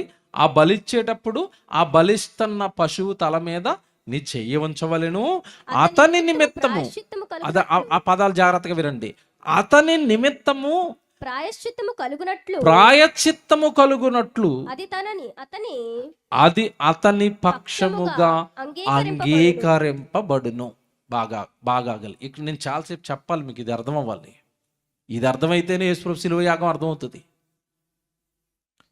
ఒరే నువ్వు వ్యభిచారం చేసావు కదా, నీ ఇంట్లో భార్యను పెట్టుకుని, లేదంటే నీ ఇంట్లో భర్తను పెట్టుకుని మరొక అక్రమ సంబంధం వ్యభిచారం చేసావు కదా, ఆ వ్యభిచారానికి గుర్తుగా ఆ వ్యభిచారం అనే పాపాన్ని పోగొట్టుకోవడానికి వీడు ఒక పశువును పట్టుకొచ్చాడు, బలిస్తున్నాడు. బలిచ్చేటప్పుడు ఎలా బలిమ్మని చెప్తున్నాడు? ఆ బలి ఇస్తున్న పశువు తల మీద ఏముండాలట? వీడు చెయ్యి ఉండాలి. ఏమన్నా మిమ్మల్ని అడుగుతున్నాను, ఒక మేకను కానీ ఆవును కానీ బలి వేసేటప్పుడు ఎలా వేస్తారు బలి? ఎవరికైనా తెలుసా మీలో? మేకలను బలి వేసేటప్పుడు దేవుడి దగ్గర ఎలా వేస్తారు బలి? వెనకాల దాని 2 కాళ్ళు పట్టుకుంటారు కొన్ని కొన్ని చోట్ల, అది నిలబడదు నరకడానికి. తర్వాత దాని చెవులు కానీ దాని ముందుటి కాళ్ళు కానీ గట్టిగా లాగు పట్టుకుంటారు. ఒక కత్తి పైకి లాగెత్తి దాన్ని ఒకేసారి ఇలాగా నరుకుతారు. ఆ నరుగుతున్నప్పుడు చెయ్యి ఎక్కడుంది? తల మీద ఉంది. ఈ తల మీద ఎవడైతే చెయ్యి పెట్టాడో వీడేం చేశాడు? వీడేం చేసి దాన్ని చంపుతున్నాడు? అక్కడ పాపం చేసి, వ్యభిచారం అనుకుందాం. వీడు వ్యభిచారం చేశాడు. ఈ వ్యభిచారం చేసిన వాడి కోసం ఆ జంతువు తల నరకబడింది. ఓకే, తల నరికిన తర్వాత జంతువు ఏం చేస్తుంది? ఎలా చచ్చిపోద్ది? కొట్టుకుని కొట్టుకుని కొట్టుకుని ఆ మొండెంలోంచి రక్తం కుళాయిలోంచి వచ్చినట్టుగా వస్తుందండి. దాని 2 కాళ్ళు కొట్టుకుని కొట్టుకుని కొట్టుకుని అటు తిరిగి ఇటు తిరిగి చుట్టుపక్కల అంతా గందరగోళం నరికినన్నా చచ్చిపోద్దండి మేక? నరికినన్నా చచ్చిపోద్ది ఆవు? చావదండి. దాని ప్రాణాలతో పోరాడి పోరాడి పోరాడి హింసపడి హింసపడి హింసపడి చచ్చిపోద్ది. అలా ఒక జంతువు చచ్చిపోతున్నప్పుడు ఈ తల మీద చెయ్యి పెట్టిన వాడికి ఏం రావాలా? ఏం రావాలి? మారు మనసు, పశ్చాత్తాపం. నేను వ్యభిచారం చేయటం వలన ఏ పాపము ఎరగని జీవి నా కోసం ప్రాణాలతో కొట్టుకుని కొట్టుకుని కొట్టుకుని చచ్చిపోయింది. అది నరకబడ్డానికి కారణం ఏంటి చెప్పండి? నేను చేసిన పాపం. తర్వాత ఎప్పుడైనా వాడు వ్యభిచారం చేయాలంటే ఏం గుర్తు రావాలా? అమ్మ బాబోయ్, మళ్ళా నేను వ్యభిచారం చేస్తే మరలా ఇంకొక జంతువు నా కోసం ప్రాణాలు పోగొట్టుకుంటుంది, ప్రాణాలతో కొట్టుకుని కొట్టుకుని కొట్టుకుని చచ్చిపోద్ది. ఇక మీదట నేను ఏం చేయకూడదు? పాపం చేయకూడదు. అంటే ఆజ్ఞను మీరి పాపం చేసిన వాడికి వాడి పాపాన్ని మాన్పించటానికి దేవుడు చూడండి, ఆ జంతువుని, ఏదైతే జంతువుని బలిస్తున్నావో ఆ జంతువును నువ్వు కళ్ళతో చూడాలి కొడుకా. నీ కళ్ళారా చూడాలి ఆ జంతువుని. నీ కళ్ళారా జంతువుని చూసి చచ్చిపోతున్న ఆ జంతువు తల మీద చెయ్యి వేసి దాన్ని నరుకుతుంటే నేను చేసిన పాపానికి అది చచ్చిపోతుందని కళ్ళతో చూసిన నీకేం కలగాలి? పశ్చాత్తాపం కలగాలి. నువ్వు చేసిన పాపానికి ప్రాయశ్చిత్తం కలగాలి. ఇక మీదట నువ్వు జీవితంలో ఏం చేయకూడదు? పాపం చేయకూడదు. ఎలా నరుగుతారో చూపించిన స్క్రీన్ల మీద వేస్తారు. స్క్రీన్ కనపడిన వాళ్ళు అదృష్టవంతులు, మాకు కనపడటం లేదు. మీరు జాగ్రత్త చూడాలి. అవి భలే అలాగే వేస్తారో ప్లే చేస్తున్నారు చూడండి. బాబు నాకు కనపట్టలేదు, ప్లే చేయి. ఒక మేక కింద పడి మొత్తం తిరుగుతూ తిరుగుతూ తిరుగుతూ ఉంటుంది. అక్కడ నాకు చెప్పాలి ఒకసారి ఆ వీడియో వస్తుందని. వెయిట్, ప్లే చేయండి.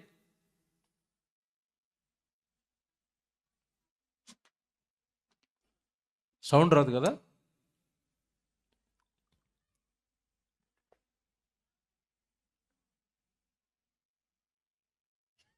ప్లే అవుతుందా? చూడండి ఎలా నరుగుతున్నారు. నరుగుతున్నప్పుడు ప్రతి మేక ప్రతి గొర్రె ఎలా కొట్టుకుంటాం చూడండి. కింద పడి కొట్టుకుంటున్నాయి లేదా? అవి కొట్టుకుంటున్నాయి. వాటిలోంచి రక్తం చూడండి ఎలా కారుతుందో. వాళ్ళు నరుగుతున్న స్థలం అంతా కింద చూడండి రక్తం. బా చూడలేమండి అట్లని. ఇక్కడ ఇంకొక ఇంట్రెస్టింగ్ సీన్ జరుగుతుంది. ఏంటి తెలుసా? ఒక గొర్రె దాన్ని నరకడానికి తీసుకొస్తే అండి, నిజంగా మనిషికి నోరుంటే ఏడ్చినట్టుగా ఏడుస్తుందండి అది. వద్దు, నన్ను నరకొద్దు, నన్ను నరకొద్దు, నన్ను నరకొద్దు, నన్ను చంపొద్దు. వాళ్ళ చేతుల్లో నుంచి అండి తన ప్రాణాలు కాపాడుకోవడానికి ఎంత అలా గెంతుతో చూడండి. ఇప్పుడు గెంతుతో చూడండి ముందుకెళ్ళేసరికి. తెల్లగా ఒక గొర్రె వస్తుంది చూడండి. ఆయన వేస్తున్నారు. నరుకుతున్నారా? నరుకుతున్నారు. ఎలా చచ్చిపోతున్నాయి చూడండి. అవి ఎలా చచ్చిపోతున్నాయి చూడండి. ఒక గొర్రె ఎగురుతూ ఉంటుంది. ఎగురుతుందా?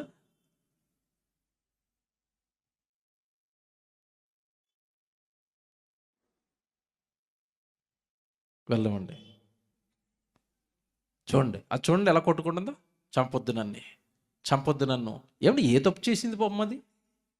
చంపొద్దు నన్ను, చంపొద్దు నన్ను, నన్ను నన్ను నరికి చంపొద్దు అంటుంది అనమాట. అది నోరుంటే అదే అన్నది. అయినా చంపేశారండి, నరికేశారు. నరికిన తర్వాత కింద పడి కొట్టుకుంటుందండి. తోడేనాయన చివరికి తోడే కింద కొట్టుకుంటూ ఉంటుంది చూడు ఒక జంతువు, దాన్ని చూపించు. అలా మొత్తం ఆ ఆవరణం అంతా తిరిగేస్తుంది నరికిన తర్వాత.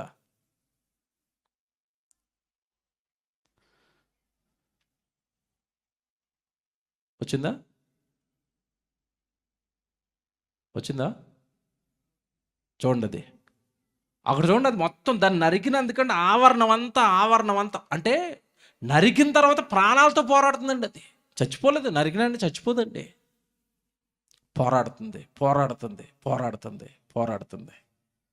ఇక్కడ మాట్లాడుతాను మీకు, ఇక్కడ మాట్లాడుతాను. మీరు ఆ ప్లేస్లో ఉండి మీరు దాని తల మీద చేయి వేసి ఆ తర్వాత అతను అలా నరికేస్తున్నాడు అనుకోండి, మీకు మరలా పాపం చేయాలనిపిస్తుందా? అనిపిస్తుందా?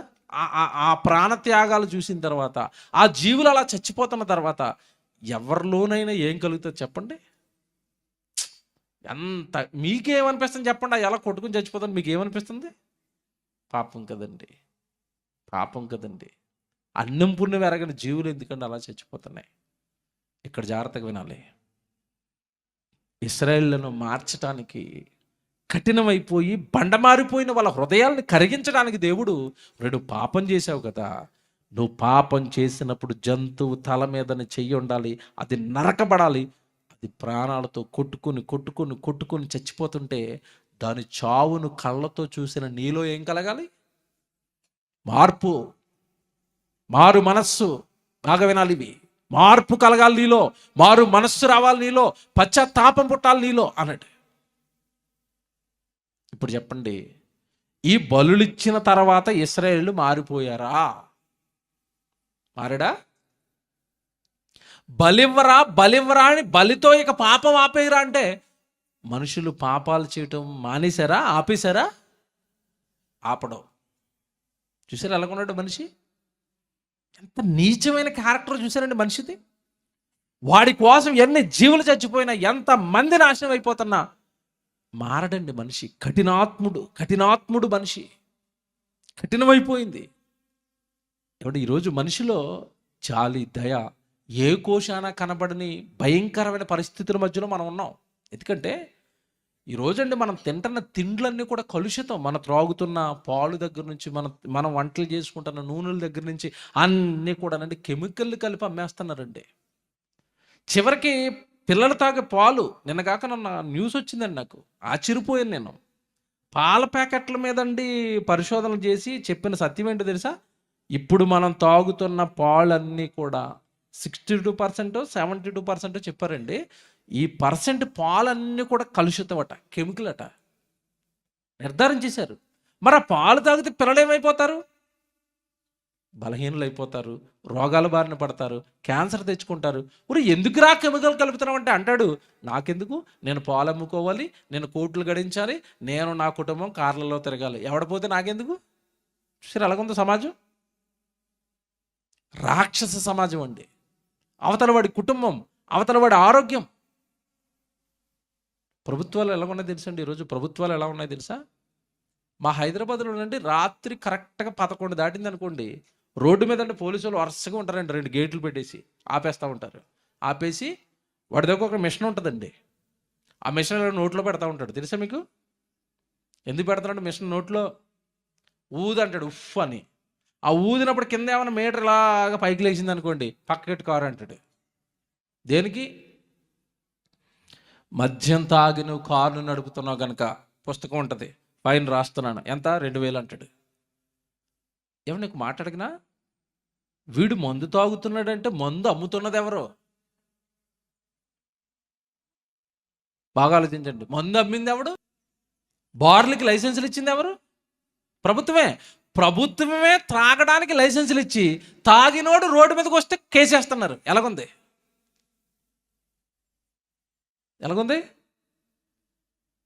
నువ్వు తాగాలి, తాగి మాకు దొరకాలి, తాగినందుకు అక్కడ ఆరోగ్యం పోగొట్టుకోవాలి, తాగి రోడ్డు మీదకి వచ్చినందుకు డబ్బులు పోగొట్టుకోవాలి. అంటే మంచి మానవత్వం ఏమైనా కనపడుతుందా మీకు? మరి నీకు అంత ప్రమాదాలు జరుగుతాయి అనుకుంటే మొత్తం మద్యాన్ని ఎత్తేయచ్చు కదా.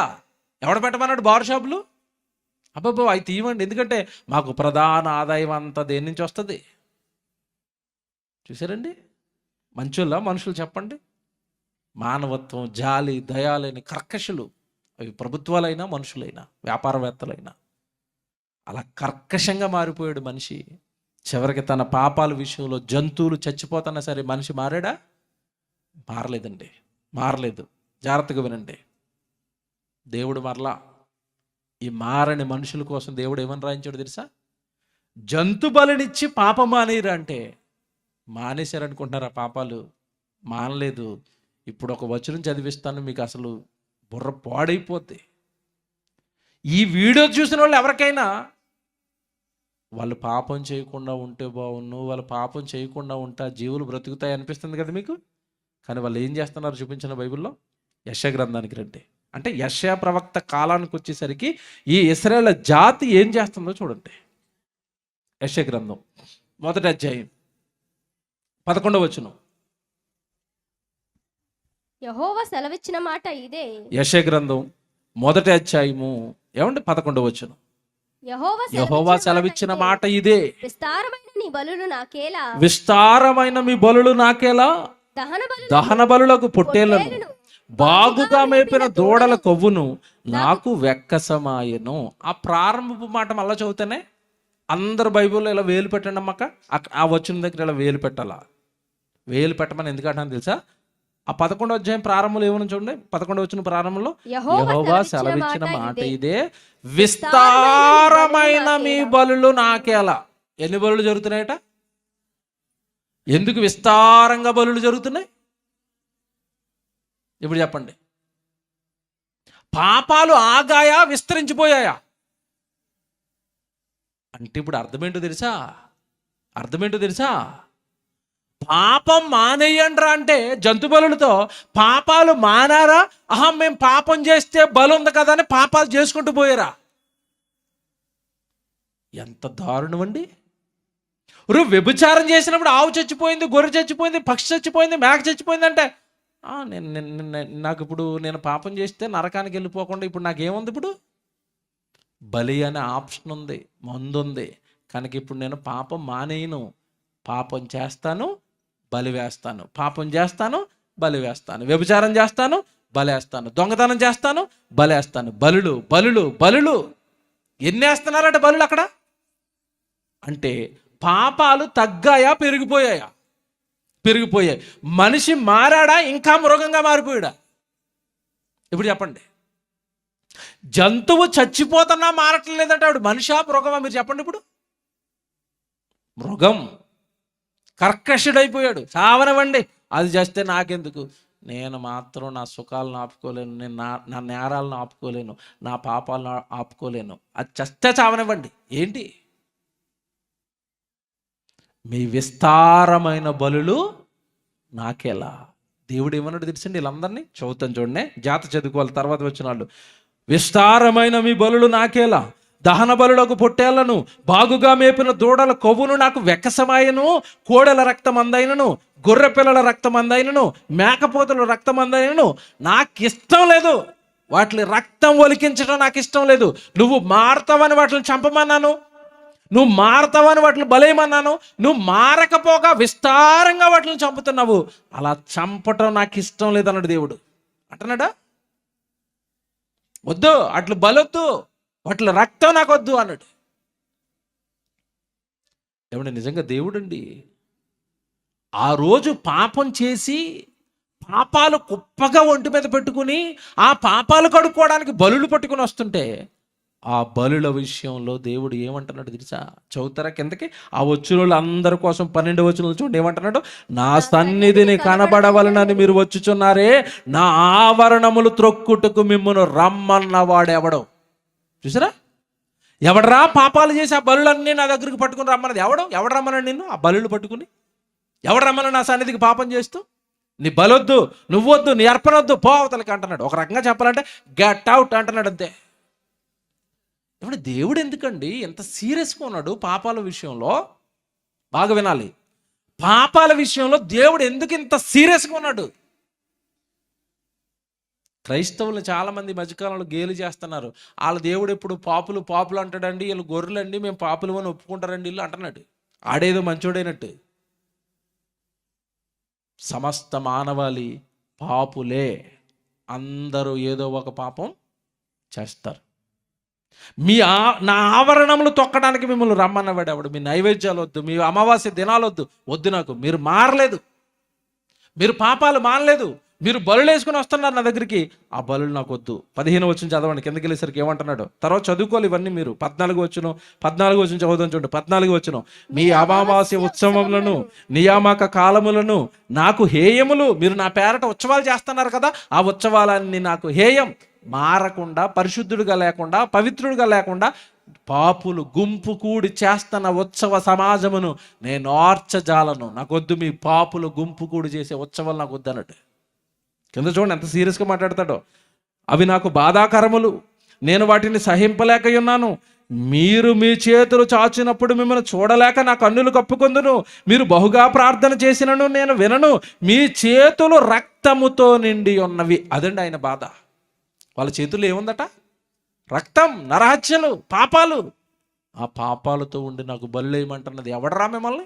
వద్దు, నాకు మీ బలు వద్దు, మీరు వద్దు, పండు అంటున్నాడు. నా సన్నిధికి మీరు రావద్దు అంటున్నాడు. అంటే జంతు బలినిచ్చిన తర్వాత జంతు బలితో మనిషి మారాడా, మరిన్ని పాపాలు చేశాడా?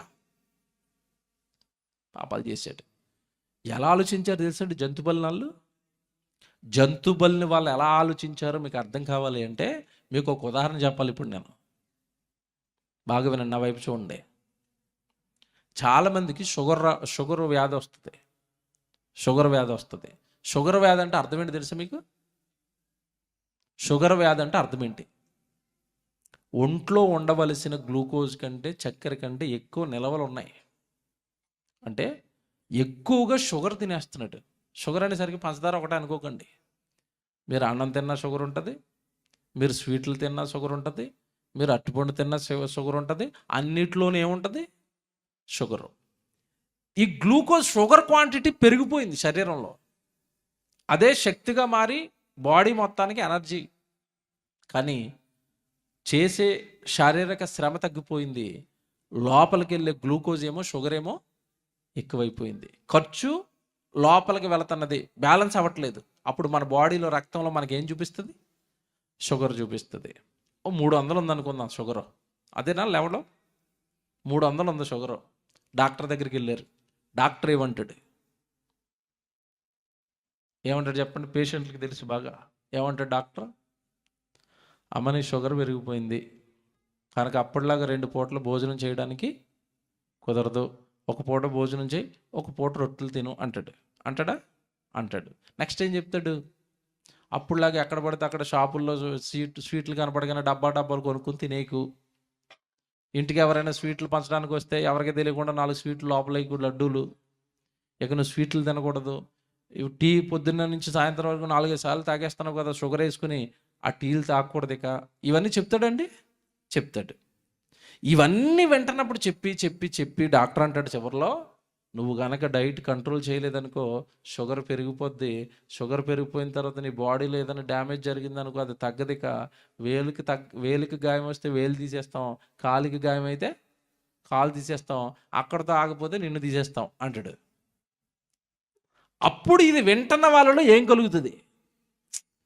భయం వేస్తుంది. అమ్మో షుగర్ ఏదో చిన్నదనుకున్నా మొత్తం నేనే పోయేంత పెద్దదా? అలాగే డాక్టర్ గారు నేను ఏమి తినండి, నేను కంట్రోల్లో ఉంటానండి, రేపు నుంచి చూడండి ఇక మా ఇంటి నిండా చపాతీలు అన్నం తిన్నా అంటాడు. ఎక్కడ? డాక్టర్ దగ్గర. ఇదంతా అయిపోయిన తర్వాత డాక్టర్ ఒక ధైర్యం ఇస్తాడండి. ఏంటా ధైర్యం చెప్పండి? ట్యాబ్లెట్ రాస్తున్నాను 50 mg, పొద్దున ఒకటి సాయంత్రం ఒకటి వేసుకో అంటాడు. అప్పుడు వస్తుంది ధైర్యం. ఏం రాసాక? ఆహా, షుగర్ ఎక్కువైపోతే ట్యాబ్లెట్ వేసుకుంటే షుగర్ తగ్గిపోద్ది అనమాట. అప్పుడప్పుడు 4 లడ్డూలు లోపల వేసినా వేయడానికి ఏముంది? అది. ఇప్పుడు షుగర్ తగ్గడానికి ఇచ్చిన ట్యాబ్లెట్ వీడికి ఏమిచ్చిందో తెలుసా? ధైర్యాన్ని ఇచ్చింది. అప్పుడప్పుడు ఎవడైనా భోజనాన్ని పిలిస్తే పలావ్ గట్టిగా లాగేసినా తెల్లవారేయడానికి ఏముంది? ట్యాబ్లెట్ ఉంది. ఇప్పుడు నేను మాట్లాడుతున్నాను, ట్యాబ్లెట్ కంట్రోల్ చేయడానికా, నువ్వు చేసినా పర్వాలేదని చెప్పడానికా? ఉన్నదాన్ని కంట్రోల్ చేయడానికి ఆ ట్యాబ్లెట్. బాగా వినాలి. ఆల్రెడీ పేరుకుపోయిన షుగర్ని తగ్గించడానికి ట్యాబ్లెట్ ఇస్తే మనోడు ఎలాగ అర్థం చేసుకున్నాడంటే దాన్ని, డాక్టర్ గారు చెప్పినవన్నీ పాటించకపోయినా అప్పుడప్పుడు లోపల వేసినా వేసుకోవడానికి ఏముంది? కనుక ట్యాబ్లెట్ ఉందన్న ధైర్యంతో ఆయనకి అడిగి తినేస్తారండి చాలామంది. తినేసిన తర్వాత కరెక్ట్గా 6 నెలలకి లెవెల్ పెరిగిపోద్ది. ముందు ఎంత ఉంది? ఆయన దగ్గరికి వెళ్ళేసరికి 300, ఇప్పుడు 600కి వచ్చేద్ది. మళ్ళా డాక్టర్ దగ్గరికి వెళ్ళాడు. డాక్టర్ తిట్టకుండా తిడతాడు. నువ్వు చిన్నపిల్లడువా, చిన్నదానవా, సిగ్గు ఉందా? ఎన్నిసార్లు చెప్పాను ఆ స్వీట్లు తినొద్దని? ఎన్నిసార్లు చెప్పాను షుగర్ ఉన్నవి ఏవి తాగొద్దని, జ్యూసులు టీలు తాగొద్దని చెప్పానా? ఎందుకు మానేయలేదు నువ్వు అని తిడతాడు. తిట్టిన తర్వాత ఇక నీకు మొత్తం ఒక పూట కూడా తినే అవకాశం లేదు, ఇక 2 పూటల అన్నం బంద్ అంటాడు అంతే. మరి ఏం చేయాలంటే ఇంక జీవితకాలం 2 ముక్కలు తింటవే నువ్వు అంటాడు. అవన్నీ విన్న తర్వాత, అమ్మ బాబు ఇక రొట్టె ముక్కలన్నీ నాకు బాగా లెవెల్ పెరిగిపోయింది, ఆయాసం వచ్చేది, భయం వేసేస్తుంది. అప్పుడు ఏంటండి డాక్టర్ గారు మన పరిస్థితి ఏంటంటే, అప్పుడు అంటాడు, ఇక మీదట నీ రోగానికి షుగర్కి ట్యాబ్లెట్ పనిచేయదు. మరి ఏముంది? Insulin injection. టిఫిన్ చేసేటప్పుడు ఇటుపక్క, అన్నం తినేటప్పుడు ఇటుపక్క, మధ్యాహ్నం రాత్రి తినేటప్పుడు మధ్యలో పొడుచుకోవటమేనా? పొడుచుకోవటమే. ఇక్కడ బాగా వినాలి మీరు. ట్యాబ్లెట్ నుంచి ఇంజక్షన్కి ఎందుకు వచ్చాడు?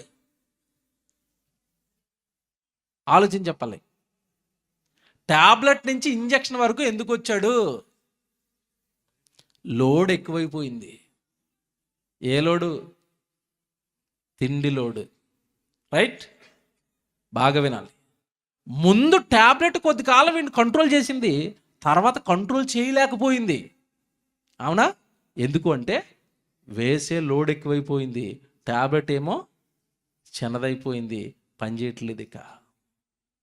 ఇప్పుడు బాగా వినండి. ప్రారంభంలో ఆజ్ఞలు ఇచ్చాడు, ఆగలేదు. తర్వాత ఏమిచ్చాడు? బలులు ఇచ్చాడు. బలిచ్చిన తర్వాత ఆగారా? విస్తారంగా బలులు ఇస్తున్నారంటే విస్తారంగా పాపాలు చేశారా? విస్తారమైన పాపాలు చేశారు. చివరికి ఈ ట్యాబ్లెట్ షుగర్కి ఎలా పనిచేయటం లేదో, ఈ జంతు బలులు కూడా వాళ్ళ పాపాలను తీయలేకుండా మారిపోయాయి. వీడు చేసే పాపాలు ఎక్కువ, ఇచ్చే బలులేమో తక్కువ. హెబ్రీయులకు రాసిన పత్రిక, బైబిల్ బాగా రాసుకోవాలి ఇవన్నీ. హెబ్రీయులకు రాసిన పత్రిక 10వ అధ్యాయం 3వ వచనం చదవండి. హెబ్రీయులకు రాసిన పత్రిక 10వ అధ్యాయం 3వ వచనం. అయితే ఆ బలులు అనగానే ఏ బలులు? జంతు బలులు, మనుషులు ఇచ్చిన జంతు బలులు. అయితే ఆ బలులు అర్పించుట చేత ఏటేటా నాకేమొస్తున్నాయి? పాపాలు జ్ఞాపకం వస్తున్నాయి. అంటే వీడు ఇప్పుడు బలివ్వడానికి దేవుడి దగ్గరికి ఎప్పుడు వెళ్తున్నాడట? ఏటేటా అంటే అర్థం ఏంటి? సంవత్సరానికి ఒకసారి వెళ్తున్నాడు. ఏమి ఇవ్వడానికి? బలులు ఇవ్వడానికి. బాగా వినాలి. వీడు సంవత్సరానికి ఒకసారి బలులు ఇవ్వడానికి దేవుడి దగ్గరికి వెళ్తుంటే, అమ్మో నా కొడుకు వచ్చాడు అంటున్నాడు దేవుడు, ఈ పాపిష్టోడు వచ్చాడు అంటున్నాడు. నీ పాపములు నాకు జ్ఞాపకమునకు వచ్చుచున్నవి, నీ పాపములు నాకు జ్ఞాపకమునకు వచ్చుచు. ఏమండి మీరు ఇదంతా చదువుతుంటే మీకు ప్రతి చోట దేవుడు ఇరిటేట్ అయిపోతున్నది ఏ విషయంలో చెప్పండి? పాపం పాపం పాపం. ఏమండి ఈ మాట అండి చాలామంది క్రైస్తవేతరులకి నచ్చదండి. మీ దేవుడు మంచోడు కదండి, ఎప్పుడు పాపం పాపం అంటాడండి అంటాడు. మరి ఎందుకంటాడు తెలుసా? దేవుడికి పాపం అంటే అంత అసహ్యం ఎందుకో తెలుసండి? ప్రారంభంలో చెప్పాను కదా, నేను పరిశుద్ధుడనై ఉన్న ప్రకారము మీరు కూడా ఎలా ఉండాలి? అది పరిశుద్ధుడు గర్భాన పుట్టిన పిల్లలు పరిశుద్ధంగా ఉండాలి, పాపం చేయకూడదు. నువ్వు తెల్లవారు లేస్తే నీ జీవితం అంతా పాపమే, చూసి తట్టుకోలేక బాబోయ్ పాపం పాపం పాపం పాపం నేను తట్టుకోలేను అంటున్నాడు. ఎందుకు అంటున్నాడో అర్థం కావాలంటే మీకు ఒక ఉదాహరణ చెప్తాను. అర్థం అయ్యే దేవుడు అర్థం కావాలి అంటే నీ కళ్ళ ముందు జరిగేవి నీకు అర్థం కావాలా? దేవుడికి ఎందుకండి పాపం చేసిన వాళ్ళంటే అంత అసహ్యం అంటే, దేవుడు మనిషిని పుట్టించేటప్పుడు ఎలా పుట్టించాడు? పరిశుద్ధంగా పుట్టించాడు. పరిశుద్ధుడైన మనిషి వాడి ఒంటి నిండా ఏమంటించుకున్నాడు?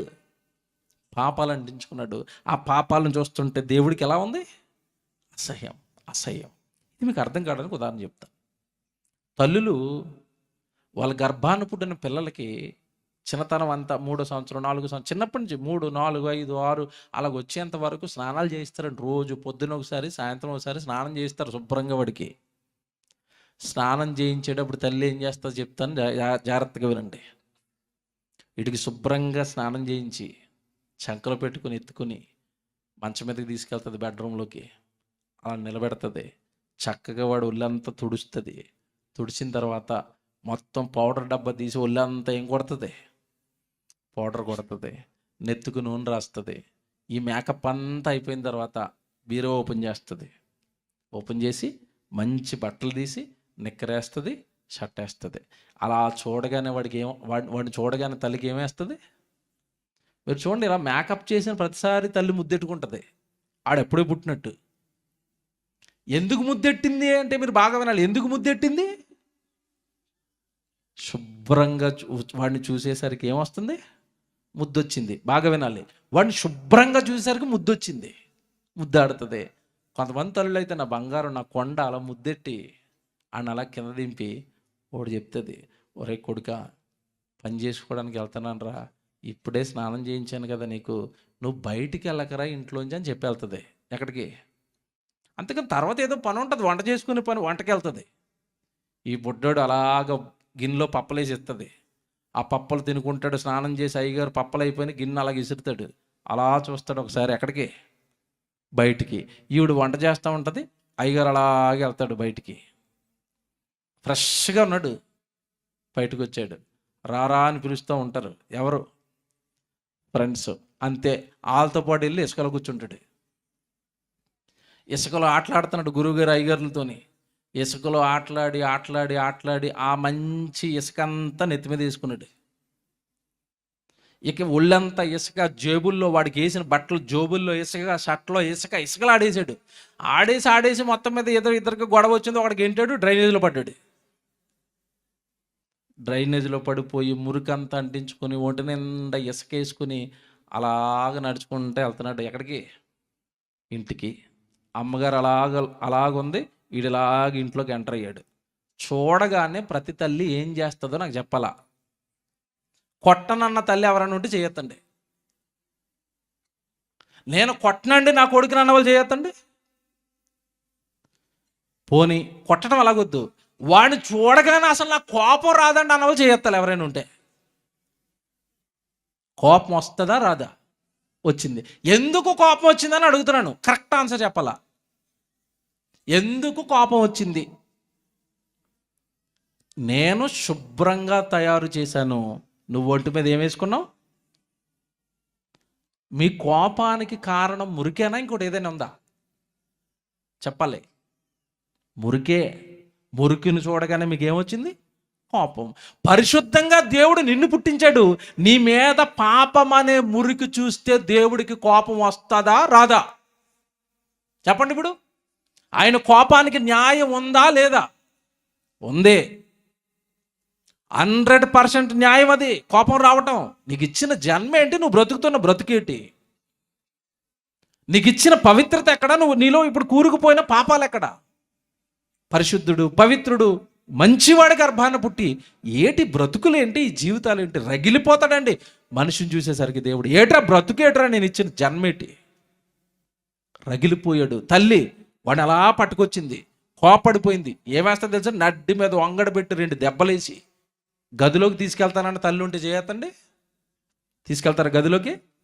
తీసుకెళ్ళరు. మళ్ళా వీళ్ళు లాక్కుని ఎక్కడ తీసుకెళ్తారు? ట్యాప్ దగ్గరికి, వాష్రూమ్లోకి లాక్కెళ్ళి ఆ బట్టలు చూసేటప్పుడు చిరాకు ఇలాగ ఇప్పుతారండి. ఇలాగ ఇప్పి ఆ దూరంగా అలాగ ఇసిరి మళ్ళా వంగడబెట్టి 4 వేసి, అదే కదండి బట్టలు ఇప్పుతున్నప్పుడు అది అంటుకుంటే కోపం వచ్చేస్తూ ఉంటుంది. చిచ్చి మురికి, డ్రైనేజ్, కంపు. అది మళ్ళా 4 వేసి ఆ బట్టలు దూరంగా ఇసురుతుంది. అంతడికి మళ్ళీ ఏం చేయిస్తుంది? స్నానం, మళ్ళా తల స్నానం, మళ్ళా ఇసుక అంతా ఆ నెత్తిలో చేతులెట్టి తల్లులు ఇలాగ ఎదుగుతారండి. ఇసుక ఏమైనా ఉందేమోని వెతికి ఆ ఇసుక అంతా తీసి తల స్నానం చేసి అప్పుడు మళ్ళీ వేసుకుంటారు. ఎక్కడ?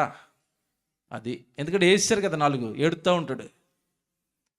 మళ్ళా జాలేసి మళ్ళా చంకనేసుకుని అప్పుడు తీసుకెళ్తారు ఎక్కడికి? గదిలోకి. అప్పటి వరకు గదిలోనికి ఎందుకు రానివ్వలేదు? గదిలోకి వస్తే ఆ మురికంతా ఎక్కడికి వస్తుంది? గదిలోకి వస్తుంది, మంచానికి అంటుకుపోద్ది, బెడ్షీట్లకు అంటుకుపోద్ది, గది అంతా ఏమైపోద్ది? డ్రైనేజ్ కంపు వస్తుంది. నీ మీద పాపం ఉంటే నిన్ను ఆయన దగ్గరికి తీసుకోలేకపోతున్నాడు. ఎక్కడికి? పరలోకానికి. ఎందుకంటే అది కంపు వాళ్ళు ఉండే లోకం కాదు. అది ఎవరుండే లోకం?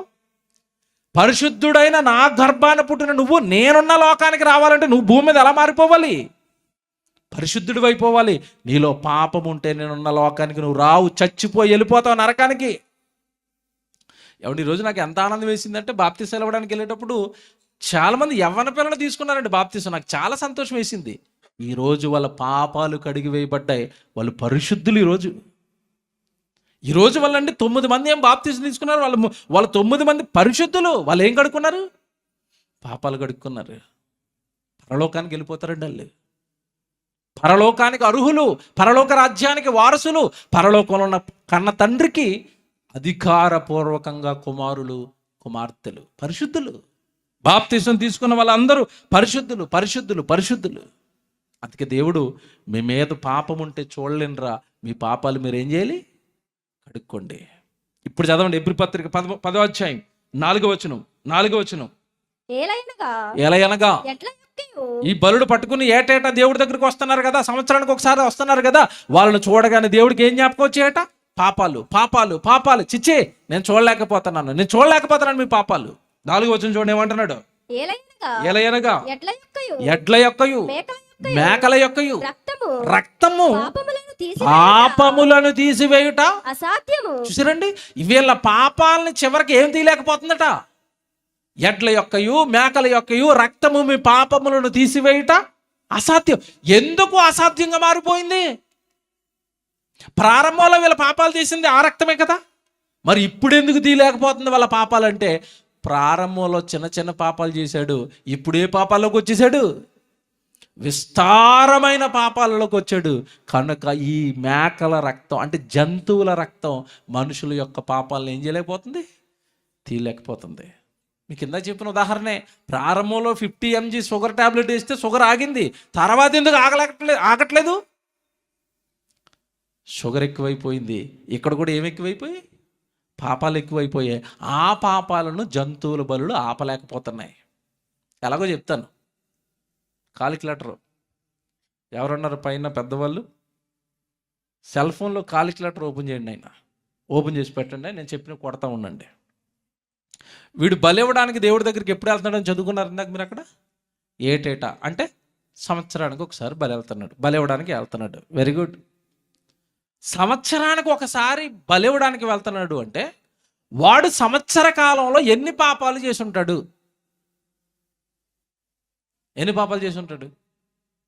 పోనీ లెక్కలు కడదాం. యావరేజ్ను రోజుకి 10 పాపాలు చేస్తున్నాడు అనుకుందాం. చేయడండి, మనిషి 10 పాపాలు చేయడా? నోటితో ఒక పాపం, చేతులతో ఒక పాపం, కళ్ళతో ఒక పాపం, ఊహలతో ఒక పాపం. యావరేజ్ తక్కువ వేస్తున్నాడు, తక్కువలో తక్కువ రోజుకి చేశాడు అనుకుందాం. 10 పాపాలు చేశాడంటే 3,000 పాపాలు చేశాడు. యావరేజ్ని 10 వేస్తే ఒక మనిషి 3,600 పాపాలు. 3,600 పాపాలు చేసిన వాడు 3,600 పాపాలు చేసిన వాడు సంవత్సరానికి దేవుడి దగ్గరికి తీస్తుందా? చేసిన ప్రతి పాపానికి జంతు బలి ఇవ్వాలి అంటే వీడు సంవత్సరానికి ఒకసారి జంతువులు ఎన్ని పట్టుకుని వెళ్ళాలి గుడికి? 3,000 ఒకసారి జంతువులు ఎన్ని పట్టుకుని వెళ్ళాలి గుడికి? 3,600 మేకలు నట్టుకుని వెళ్ళాలి. 4-5 లారీలు కావాలి. 600 మేకలు నట్టుకుని వెళ్ళాలి. 4-5 లారీలు కావాలి. ఒక మనిషి 3,000. ఫ్యామిలీలో ఎంతమంది? సుమారు 14,000 చిల్లర వస్తుంది. 14,400 అంటే ఒక ఫ్యామిలీ పాపాలే మళ్ళా విరిగిపోయింది. అప్పుడు వాడికి ఏమొచ్చినాయి అంటారు? శ్రమలండి బాబు. వాడికి మొన్నే అయ్యిందండి యాక్సిడెంట్, బాగయ్యి 4 నెలల్లో కూడా అవ్వలేదండి, మళ్ళా అదే కాలు ఇరిగిపోయిందట. వాడికి ఏమొచ్చింది? శ్రమలండి అంటారు. మొత్తం మీద మళ్ళీ ఏదో హాస్పిటల్కి వెళ్ళాడు, బాగు చేయించుకున్నాడు, మళ్ళా దేవుడి దైవాలు నిలబడ్డాడు, మళ్ళా రోడ్డు మీదకి వెళ్ళాడు. కరెక్ట్గా రోడ్డు మీద మళ్ళా లారీ గుద్ది అదే కాలు ఇరిగిపోయింది. అప్పుడు వాడికి ఏమొచ్చినాయి అంటారు చెప్పాలా? ఏమంటారు వాడిని? వాడి జీవితం అంతా హింసలండి బాబు అంటారా? హింస అని ఎప్పుడన్నారు? ఎప్పుడన్నారు? ఫస్ట్ యాక్సిడెంట్ కాదు, ఏ యాక్సిడెంట్కి హింస అంటున్నారు? థర్డ్ యాక్సిడెంట్కి మీరు ఏమంటున్నారు? హింస. యేసు ప్రభుకి బాధ వచ్చిందా, శ్రమ వచ్చిందా, హింసలు వచ్చాయా? హింసలు వచ్చినాయి అంట. ఆ హింసలు కూడా ఒకటా రెండా అనేకమా? ఆ పదం చూడండి అక్కడ ఏమనుందో. ఆయన అనేక హింసలు పొంది ఎలాగుంటాయో ఇప్పుడు చూపిస్తాను నేను స్క్రీన్ మీద. ఆ హింస ఎలాగుంటుందో చూపిస్తాను ఇప్పుడు. ముళ్ళ కిరీటం పెట్టారండి నెత్తి మీద, జాగ్రత్తగా వినాలి. నెత్తి మీద ముళ్ళు గుచ్చారండి. యేసుప్రభు నెత్తి మీద ముళ్ళు గుచ్చారు. యేసుప్రభు నెత్తి మీద ముళ్ళు గుచ్చితే ఏమన్నా మనకి కాలుకు ముళ్ళు గుచ్చుకుంటే ఎలాగుంటుంది చెప్పండి? మన ప్రాణం ఎలాగుంటుంది? కాలుకు ముళ్ళు గుచ్చుకుంటే, ఒక ముళ్ళు గుచ్చుకుంటే ప్రాణం అల్లాడిపోతే, ఆ ముళ్ళతో కిరీటం చేసి నెత్తి మీద గుచ్చితే ఈ నెత్తంతా నొప్పి అయిపోయి నెత్తిలో నుంచి ఏం కారుతుంది? ఇలా మొహం మీద నుంచి రక్తం. దాన్ని ఏమంటారు? హింస. ఒక ముళ్ళు కాదు గుచ్చుకుంటా, నెత్తి నిండా ముళ్ళు గుచ్చుకున్నాయి. హింస. కోడాలతో కొట్టారు ఆ రోజు యేసుప్రభుని. ఏ కోడాలు? తాడుతో చేసిన కొరడాలు అనుకుంటున్నారా? కాదండి. యేసుప్రభుని కొట్టిన కొరడాలు ఏవో తెలుసా? తాడు ఉంటుందండి. ఆ తాడుకి చివర మన మేకలు ఉంటాయి సరే, గోడకేసే మేకలు ఉంటాయి. మేకలు తెలుసు కదా? దానికి ఒకవైపు సూదిగా ఉంటుంది, ఒకవైపు రెండో పక్క ఏముంటుంది? తల ఉంటుంది. ఇటుపక్క తల కూడా కట్ చేస్తారు. అప్పుడు అటుపక్క సూదిగా ఉంటుంది, ఇటుపక్క కూడా సూదిగా ఉంటుంది. తాడుకు చివర మేకులు కడతారండి. మేకులు కట్టి శరీరాన్ని వేసి ఇలా కొడితే, ఇలా రివర్స్లో తీసేటప్పుడు ఈ శరీరం మీద ఉన్న మాంసపు ముక్కల్ని తీసుకుని వెళ్ళిపోద్ది అది రివర్స్లో కొరడా వెళ్ళేటప్పుడు. దీన్ని ఏమంటారు చెప్పండి? ఏమంటారు? అలాంటి కొరడా దెబ్బలు ఒకటి తక్కువ 40 కొట్టారు. 39 దెబ్బలు కొరడాతో కొడుతుంటే చర్మం ఏమైపోయింది చెప్పండి? చీలుకుపోయిందండి. ఎక్కడ పడితే అక్కడ రక్తం కారుతుంది చర్మం అంతా. అలా రక్తం కారుతున్న చర్మం పైన పట్టుకొచ్చి మళ్ళీ ఏం వేశారు తెలుసా? సిలువ. ఒళ్ళు నిండా గాయాలున్న వ్యక్తికి ఒంటి మీద బరువు వేస్తే శరీరం అంతా ఏమైపోతుంది చెప్పండి? నొప్పి, బాధ, రక్తం ఓడుతుంది. దాన్ని ఏమని రాశాడు తెలుసండి? హింస. ఎందుకు భరిస్తున్నాడు ఇన్ని హింసలు యేసుప్రభు చెప్పండి? ఎవరి కోసం? బండ మారిపోయిన మనిషి పాపాన్ని మాన్పించటానికి ఇది ఒక్కటే మార్గం అనుకున్నాడు దేవుడు. జంతువు కొట్టుకొని చచ్చిపోయిన మారని మనిషి నా కొడుకు సిలువలో అలా బాధలు అనుభవించి అనుభవించి అనుభవించి అనుభవించి చచ్చిపోతే ఆ సిలువ యాగాన్ని చూసి మనిషి ఏమవ్వాలి? మారాలి. అందుకు చచ్చిపోయాడు సిలువలో. అలాగా ఇది తెలియక వెక్కిరించేవాడు ఒకడు, ఇది తెలియక పాపం చేసేవాడు ఒకడు ఆయన దగ్గరికి వచ్చి తప్పు చేస్తున్నారు. అందరిలోనూ ఏమొచ్చింది చెప్పండి? అది చూస్తే బాధ. నా కోసం ఇంతలాగా హింసలు అనుభవించాడా, శ్రమలను అనుభవించాడా? పిల్లరా, ఇలా ఆయన శిలువ యాగాన్ని చూసి మారి ఒకసారి ప్రభువులోనికి వచ్చిన తర్వాత మనం చేయాలి, పాపం చేయాలనుకున్న ప్రతిసారి మనకి గుర్తుకు రావాల్సింది ఏంటి చెప్పండి? శిలువ యాగం. ఒకప్పుడు జంతువు బలైపోయిన మనిషి మారలేదు. ఇప్పటికే యేసుక్రీస్తుల వారు అలా నీ కొరకు బలైపోయాడన్నా కూడా చాలామంది మారటం లేదండి. మారిన వాళ్ళు పాపం చేయటం మానటం లేదు. చాలా తప్పు చేస్తున్నారు. ప్రభువులోనికి రావటం ఎంత ముఖ్యమో, ప్రభువులోనికి వచ్చిన తర్వాత పాపం చేయకుండా పరిశుద్ధంగా బ్రతకటం అంత ముఖ్యం. ఎందుకంటే ఈరోజు నువ్వు పొందుకున్న రక్షణ భాగ్యం ఏదైతే ఉందో అది ఆయన రక్తంతో నీకు ఏర్పడింది. ఆ శ్రమతో ఏర్పడింది, ఆ హింసలతో ఏర్పడింది.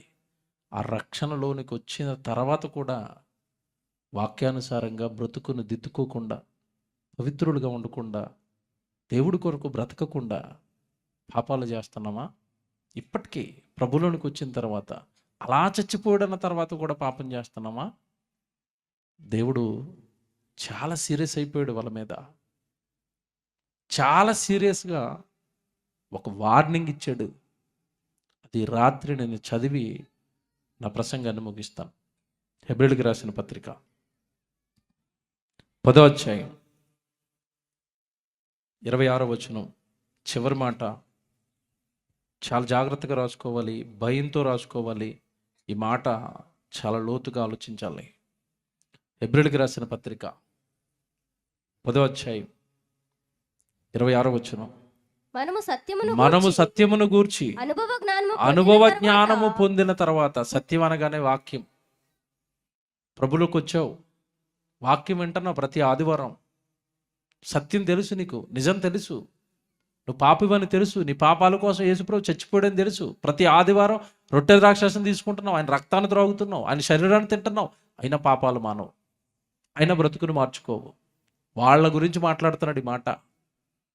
సత్యము అనగా వాక్యము తెలిసిన తర్వాత, అనుభవ జ్ఞానము పొందిన తర్వాత, బుద్ధిపూర్వకముగా పాపము చేసిన ఎడల, అది అండర్లైన్ చేసుకోండి.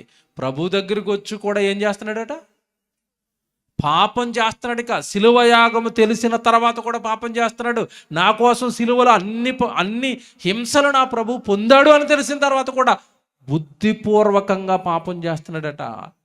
ఆ బుద్ధిపూర్వకంగా పాపం చేస్తున్న వాళ్ళ గురించి మాట అంటున్నాడు. బుద్ధిపూర్వకముగా పాపము చేసిన ఎడల పాపమునకు బలి ఇకను ఉండదు. అంటే ఈ బలే ప్రపంచానికి చిట్ట చివరి బలి.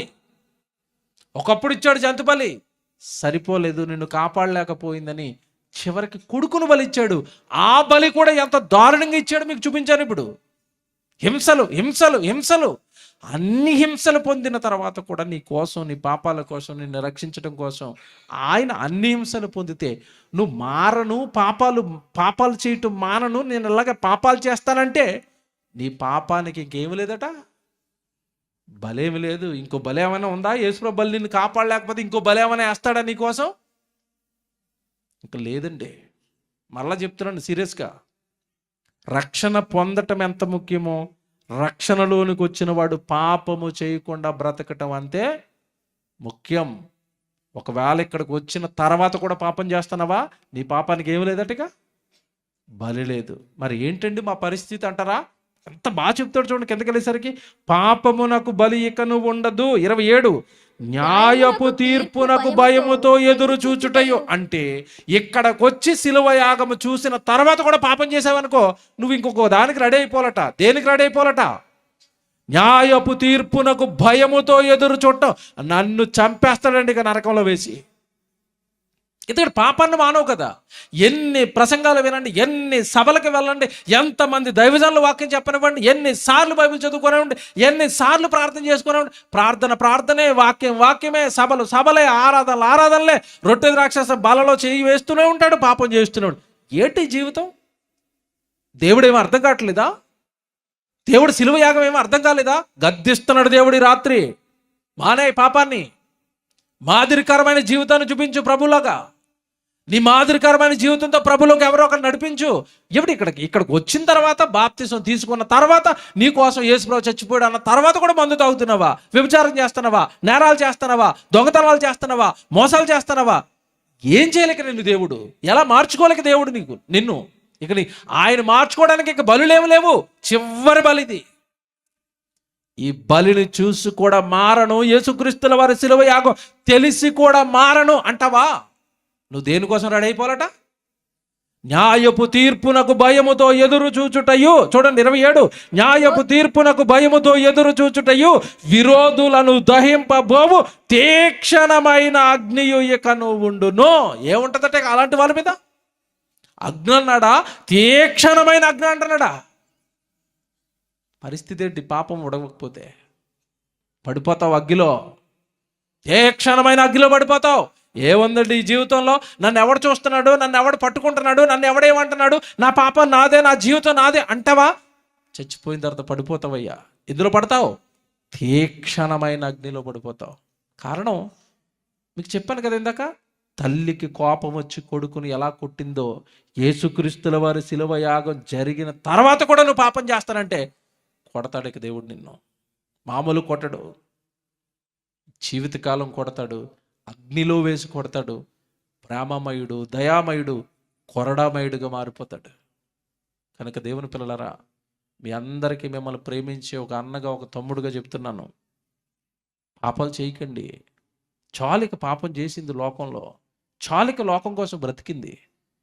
మీకోసం ప్రభు అలా సిలువలో మరణించిన తర్వాత, నా ప్రభుకి నేను ఏం చేయాలి, నా కోసం అలా చచ్చిపోయాడు కదా అని ఆలోచించండి.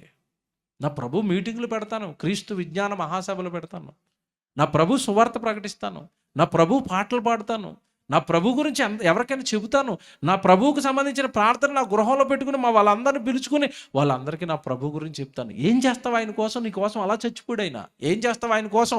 ఏం చేస్తున్నావు ఆయన కోసం? ఆదివారం గుడికి రావడం తప్ప ఏం చేస్తున్నావు? ఏమి రుణం తీర్చుకుంటావు ఆయన్ని? ఏం చేసి ఆ పడిన కష్టానికి నువ్వు రుణం తీర్చుకుంటావు చెప్పి? ఏం కష్టాలండి, ఎన్ని హింసలండి అవి. చూస్తే కళ్ళంప నీళ్లు రానివాడు ఎవడ ఉండడు. ఇప్పుడు ఎంత మూర్ఖుడైనా. పిల్లరా, మరలా చెప్తున్నాను చివరి మాటగా, రక్షణ పొందటం ఎంత భాగ్యమో, రక్షణ పొందిన తర్వాత పాపం చేయకుండా బ్రతకటం కూడా అంతే భాగ్యం. పాపాన్ని మానలేమా? వెళ్ళిపోతాం దేంట్లోకి? తీక్షణమైన అగ్ని.